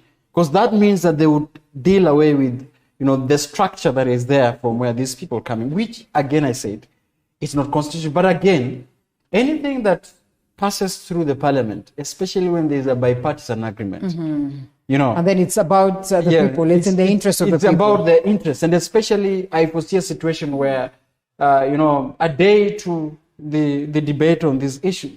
Kenya Kwanza will be rallied. There will be an the parliamentary, Kenya Kwanza being called probably in Karen or in State House to affirm, the decision. Equally, Azimio would rally for their parliamentary members in somewhere maybe to make sure that these decisions is going to be affirmative and is going to be unanimous in the floor of the National Assembly. Yeah. And whether we like it or not, I think this will pass. But again, I foresee a situation where this might be halted, by seeking for interpretation on the judiciary. Okay. So that means that politically, the head of state and the Azimio must pile pressure on the judiciary, actually, to agree on their decision, which I think is quite interesting at this time, especially Diana is talking about the independence, the separation of government, the structure of government. So that's what I foresee. But again, I forgot to mention something. We are also at the risk of playing into the hands of, the geopolitical issues at play. We are not seeing it, but from a macro point of it, is that there is an interest, that is at play. And I would confidently tell you that the push by the international community to have these two leaders agree was simply because the interest of the international community, was at risk. Yeah. Let me tell you, I can confidently tell you, but you see, the senator was coming here from Delaware. What do Delaware's interest in Kenyan political issues? Yeah. You could question. But I can tell you at a macro level, the fear that the 7 million that Raila Odinga might be having, he could make a decision and say that Russia is welcomed in this country. Yeah. To being in negotiation with the opposition.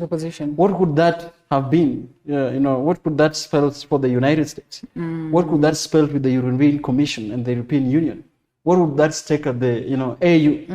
So even as we sit here as Kenyans and as members of civil society, as citizens who are pro-democracy, we really have to think about the pro-democracy that works for this republic. And I have to think about, does democracy work for economical equality in this country? I think these are issues that we could begin to debate. Is our democracy working for the economic sustainability? If not, then what is the democracy that works for Kenya? Yeah. What is democracy that works for Africa? What is the democracy that works for the world? And you are very articulate, and of course, Diana affirmed this. Yeah. That you see, and this was said, was there a certain interest that also takes place when was there a risk assessment that the more the protest, the more the funding, the damage and the funding, funding for this protest in the West, and where is that funding channeled to? Okay, is it channeled to the government? Through them doing institutional reforms? Is it channeled to civil society to go to court, opposition, and support opposition, or is it channeled for through the opposition in itself, through George Soros and the rest, to try to overturn, the government? So these are questions and they're in existence, and we've seen them happening in other countries. George Soros, where? Push for this just kind an example. An example. There are all these risk assessment. And the scenarios that the state had to put, to weigh, to see why is it this sustainable, strong protest. That where is the organic crowd coming from? And by the way, at such a time when people should be going to work post-COVID recovery, but people would go to the street. Does it mean that the people that are generally out there, Kenyans that are not employed at all? That Monday in the morning you could get that crowd of people. Where the opposition, if you deny them entry into the CBD, they would go to Italy. They would go to Eastlands and come back with this kind of crowd. So I think these were scenarios that were at play that really needed an analysis of that matter. Okay, ladies and gentlemen, I know that we are supposed to come out of this space, and there's still so much I would have loved to speak to. I can see something trending online that please don't be excited.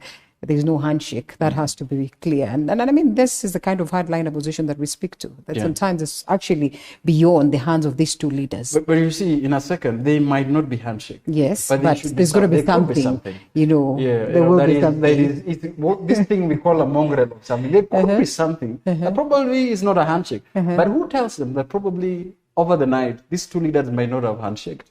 Who knows? Who knows? Yes. Who knows? Then the Azimio even the language will tell you what Baba, Baba. All of a sudden, collegiality, cordialness. There has to be something, and there's no way then this address comes right after the president's address, just like that. And I mean, with the few of us who care to understand how sometimes governments operate, you would know that some of these things could be by design. But all in all, as a people of Kenya, we appreciate the tranquility that we experienced this morning, as we hope that even in their address, even in their bipartisan approach, it will be largely about the common mwananchi. We're not about to close, but I'll allow Diana and Daniel to give us their parting shots as we cross over to Nakuru County. Chichi Josephine is on standby to update us on what the people of Nakuru have to say about this. The other time, that was last week on Thursday, I mean, there was barely activity in Nakuru town, no movements from Nairobi to Nakuru, clearly indicating that this is not the kind of trajectory we want to take as a country, because clearly businesses at standstill at a point where we really want to have our economy back to stability. And so your parting shots, as we appreciate your presence here once again. Thanks, Linda. Mine is to say, with all these calls for reason and so on, it is a call to all our elected representatives to prioritize policies and processes that ultimately lower the cost of life for Kenyans. People are suffering, and all these things, the privatization quest, the statements that we are going to increase power, no consumption subsidies. I think it is time to relook the space we are in, and even as we get into austerity measures, let us mean real austerity, and let's invest in the essential services of health and education. Lecturers are going on strike today of public universities. That was declared as well. We don't know what the teachers will do. Doctors have also been threatening through and through. That becomes a different space. Journalists are feeling attacked. Can we genuinely care about this nation, the priorities of the true majority, not the power majority moving forward? Thank you. Fair enough. To remind you is that Sifuna says that we do not need funding to hold demos. We only call them and they show up in the streets, and that's enough. I mean, those who planned for protests knows very well that there's logistical issues too. To plan with the process, and that also include funding, on different aspects of demos. So I think that should be put into consideration. I think my parting shot would be that the structure of dialogue would be possible to be expanded. That this dialogue, for once, could it involve the citizens of Kenya? Could we see people turning up? Could we see the government and the opposition expanding different spaces of dialogue? When the National Assembly might have their way in terms of representation, delegated representation. But I think power still lies to the people of Kenya, as envisioned in the Article 1 of the Constitution. That matters of cost of living, matters of reconstitution of not only IEBC, but even equally reviewing the performance of independent institutions, that lies with the people of Kenya. And I think it's important that there should be a consideration, not only to be given 1 week, by the Azimio, but I think this should go, that a nation would definitely deviate to a point where we are encouraging the country to go into a mode of dialogue, to look at the most critical aspects that are affecting the nation, right now. To dialogue about everything, about the values in the in our constitution, Article 10, about leadership and integrity. We dialogue about even our own moral values. A country that is so stressed, that people would film each other, others committing suicide. A country is so stressed that even the softwares, of individuals, in their homes have become a point where we've lost humanity. And all these mirrors towards a structure that is so individualistic, where people would want to do things that are fast gratifying. How we wish that as a country, our leaders who have been calling for dialogue, even the religious leaders, would lead a country into a serious, objective, tangible dialogue that is opened, even to discussing the matters of the heart of a nation and the heart of a people. So that once we are done with this dialogue, then we would honestly speak boldly, truthfully about ethnicity, about tribe, about political affiliations, everything. That would return back the Kenyan matters of patriotism in this country. So that when now we make decisions, it would be bipartisan, it would be objective, but it will be also cross-ethnic. So that we do not come back after 4 years discussing who else would be the president, and if not, what happened. Who else would be a senator or governor, if not, what happens. I think it is critical for a nation for us to go that way. Well put. Daniel Orogo, governance expert, thank you so much for speaking to us this morning, as well as Diana Gishengo, national coordinator of TISA. Asante sana for the great insights. We do not close just yet. Let's cross over to Nakuru County and listen in to what the people have to say. Chichi Josephine, if you can hear me.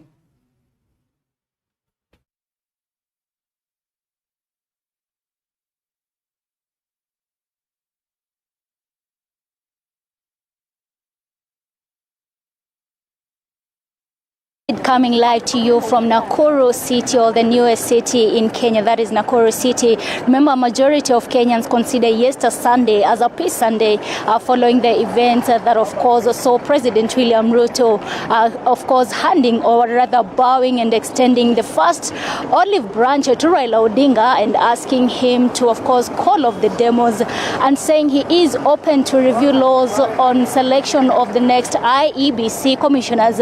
And, of course, later we saw Raila Odinga calling on, or rather addressing the nation and saying that he's called of the demonstrations that have been going on for quite some time. And of course, remember, he also gave directives on what President William Ruto should do. And if of course the conversation, or rather the dialogue between the two of them, does not bear any fruits, he will not be able, or rather they will go back to the roads and of course continue with their demos. And that is why we are here right today in this particular county, just to get views on the county, or rather the residents in this particular county, on how they take the whole issue, what they think about Raila Odinga, and of course about William Samoei Ruto, who is the current president of Kenya, and if this is just but one way of showing that he is ready for handshake, or what exactly will be happening. And remember what President William Ruto said yesterday, countered what Deputy President said during a meeting in Kakamega, where he said that the only conversation that they will hold, or rather the only dialogue they will hold, is just to discuss Raila Odinga's exit into Kenya's politics, or rather into Kenya's politics. And therefore, allow me get to hear more views on what Kenyans here have to say concerning the whole thing, and of course the calling off of demonstrations that have been going on nationally, and of course the President William Ruto accepting to sit down with Raila Odinga. Basi nitangulize na wewe Bwana Njoroge, tuliona kile ambacho kiliendelea jana na tukaona Bwana Ruto, ama yule ambaye ni President Ruto, akisema ako tayari kuketi na Raila Odinga. Je, kwako wewe, kwa mtazamo wako, unaona inakaa vipi, ama ni mwanzo tu wa handshake ama vipi? Asante sana. Mimi kwa majina yangu naitwa Njoroge Njuhi.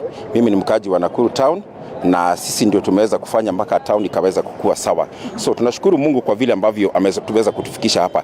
Pia tunasema ni asanti kwa sababu ya president wetu William Samoei Ruto kwa kukubali mambo ya kuongea na tunakupa heko, tunakupa hongera, tunasema ya kwamba Mungu aweze kukubariki kwa sababu ya kuweza kusema ya kwamba mtaweza kuketi chini. Majuzi tu siku ya Alhamisi tuliona vifo ambavyo watu wamekufa, supermarket zimeweza kuporwa, watu wameumizwa, tumeona mambo mengi ambao ni machafuko ya nchi ambao ilikuwa imezuka. Na tungependa jambo kama hilo liweze kutendeka tena katika nchi yetu. Tumekuwa na 207 na 208 mambo ambayo yalifanyika. Hii ilikuwa imeanza kuendelea katika huo mkondo. Na tungependa nchi yetu ya Kenya ikaweza kuelekea katika huo mkondo. So, tunasema ni ya kwamba wakati huu ambapo mtakapokuwa mkikaa na Raila, sisi tunasema ya kwamba mambo ya handshake hapana, but kaeni chini muongee mambo ambayo yanahusu nchi, kama niyo mambo ya IBC, kama ni mambo ya unga, kama ni yale mambo ambayo yanatakikana kuongelewa katika nchi, hayo ni sawa kabisa. Kwake yeye Raila tunasema ya kwamba yeye miaka yake sasa ni 80, yeye ni miaka ya mzee, aende Bondo, aende akakae chini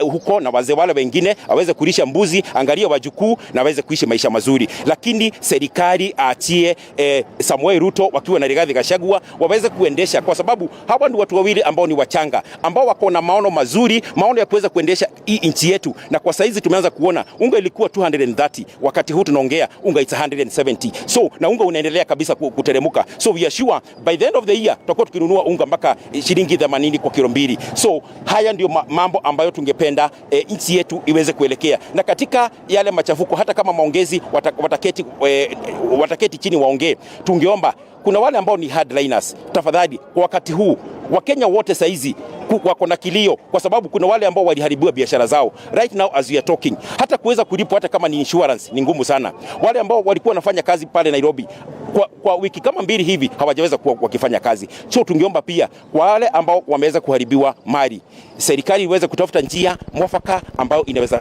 tafuta njia ili wale watu waweze kupatiwa didhia ya kuweza kulipwa. Nikitamatisha na wewe kwa sekunde za kuhesabu, nieleze, kuna wale ambao wanasema Raila Odinga anahitaji zaidi, si handshake tu, kuna kile ambacho anafikia. Sijui kwa mtazamo wako utasema nini? Raila Odinga tumeona katika wakati wa Kibaki aliitisha handshake, akapatiwa nusu mkeka, nusu mkati na kila kitu.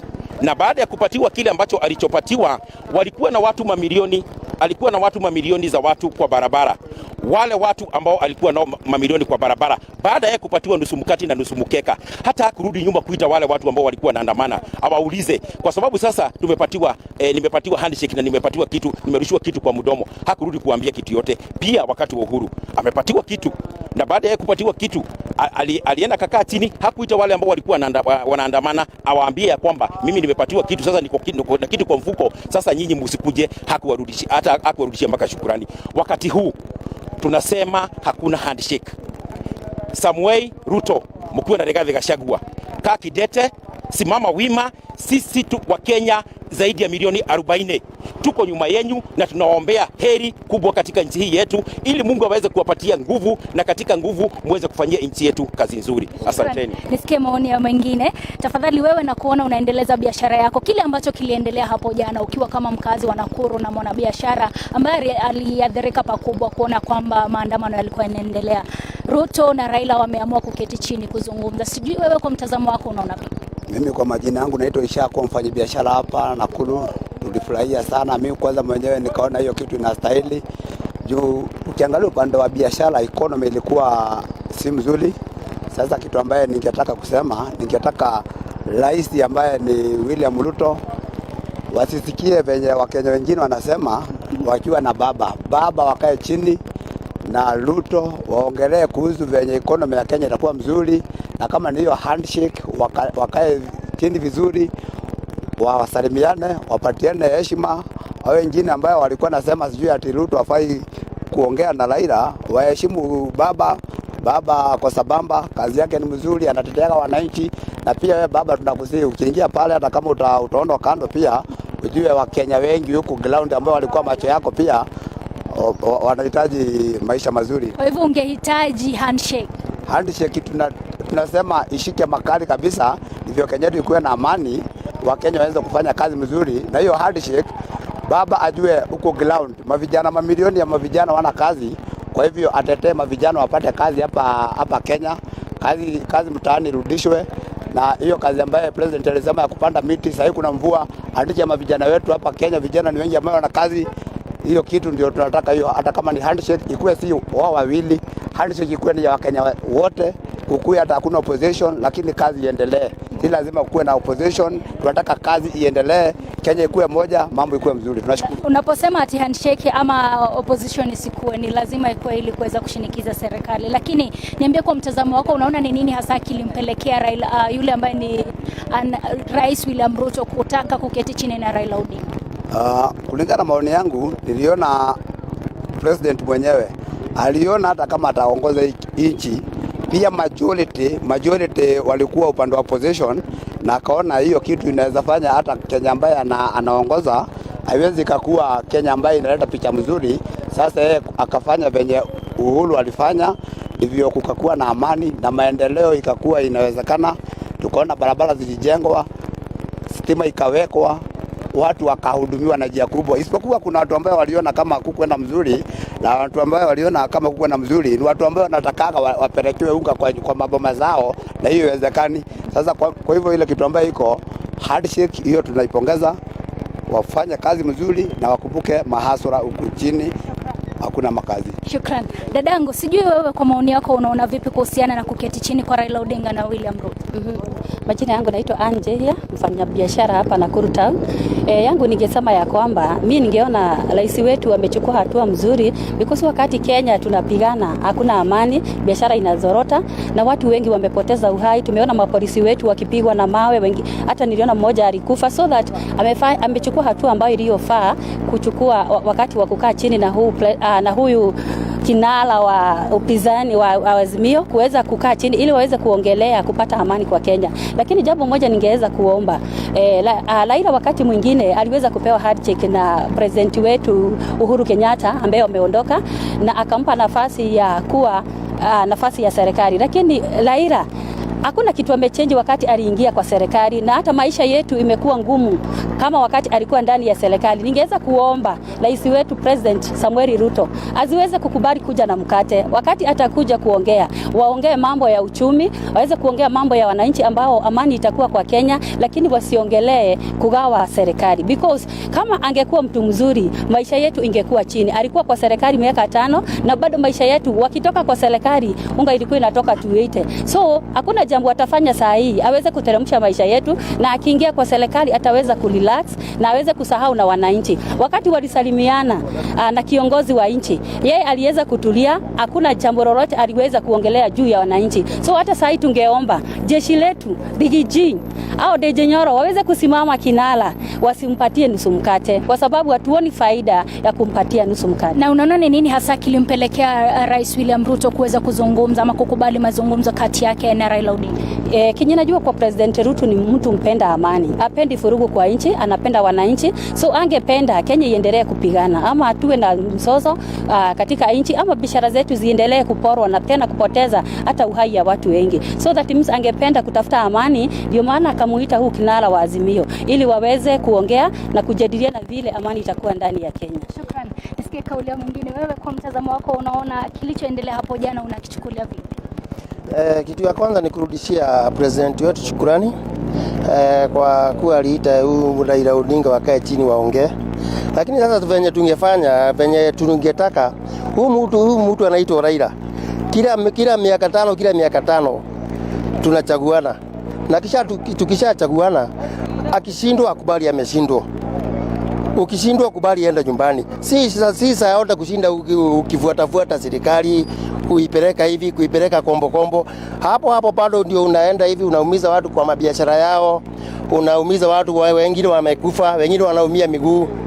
Sana hata ningetaka kuambia wana youth sisi ndio tunatumia vibaya na wakubwa. Tuangalie sana hapo. Juu sasa ule mtu ukimfuata hakuna pesa anakulipa. Sana wewe unaumia na unakufa, unapotelea bure. Sisi wana youth tunajaribu kuepukana na mambo kama hayo. Na Raila akubali venye ataambiwa na serikali ati hiyo masheria. Lakini mambo na hii nusu mkate hiyo hakuna mambo na nusu mkate. Na iwapo kutakuwa na nusu mkate kipekitendo. Hapo hakuna nusu mkate. Sasa ni aende kwa ofisi wakae chini waongee. Sisi venye tunataka amani. amani ndio tunataka. Lakini hii mambo ya kufuruga watu, si Kenya tunataka amani. Tukianzio na hii viongozi wetu President Uhuru, huyo ni mtu anapenda uhuru. Huyo ni mtu anapenda amani. Sasa huyo ndio sasa anatuongoza kwa amani. Hii mambo ya furugu sisi hatutaki. Na mambo na unga kuanguka, tungesema hivi, mtu achukue jembe kwa shamba. Sasa hii mahindi ni kubwa, watu waende walimie. Hiyo sasa ndio tutapigana na unga kuanguka. Lakini si kushinda ati unga ianguki na hakuna kazi unafanya. Kazi ni maandamano kwa barabara na kuumiza askari wetu saa yote. Asante sana. Yeah, Linda, we could talk because there's just a lot to talk about the Raila, or rather Ruto Raila directives that really happened yesterday. And of course, for the interest of time, allow me pave ways for other views from other Kenyans in different counties. And of course, that is all from here in the latest, or rather the newest city in Kenya, that is Nakuru City. And of course, thank you very much to the people I've talked to. You have heard that they have just a lot to speak about what really happened yesterday. And of course, they congratulating President William Ruto for agreeing to sit down with Raila Odinga, and of course ideas of moving Kenya forward. And therefore, Linda, take over from here. My name is Chichi Josephine, and on behalf of my camera person Eliud Karanja, over to you, Linda. Well, thank you so much, Chichi Josephine. Lots of feedback as well as sentiment from the people of Nakuru County in relation to this developing story. I'm sure we're going to get more updates from your end and from other correspondents that are staged across the different parts of the country. I mean, it's very important that we also get your view, because this is largely about the nation, about the people of Kenya. I mean, in all this, we say thank you so much, because then we experience some bit of tranquility and, some peace of mind that comes along with that. We can only hope that beyond this, political aspects of matters, that this will be addressed for the sake of the people of Kenya. And on this very notes, we have to close. From Chichi Josephine, and of course, we look forward to what is there in our subsequent bulletins. My name is Linda Lela. It was good having you on this chilly Monday morning. I look forward to see you again tomorrow, as I wish you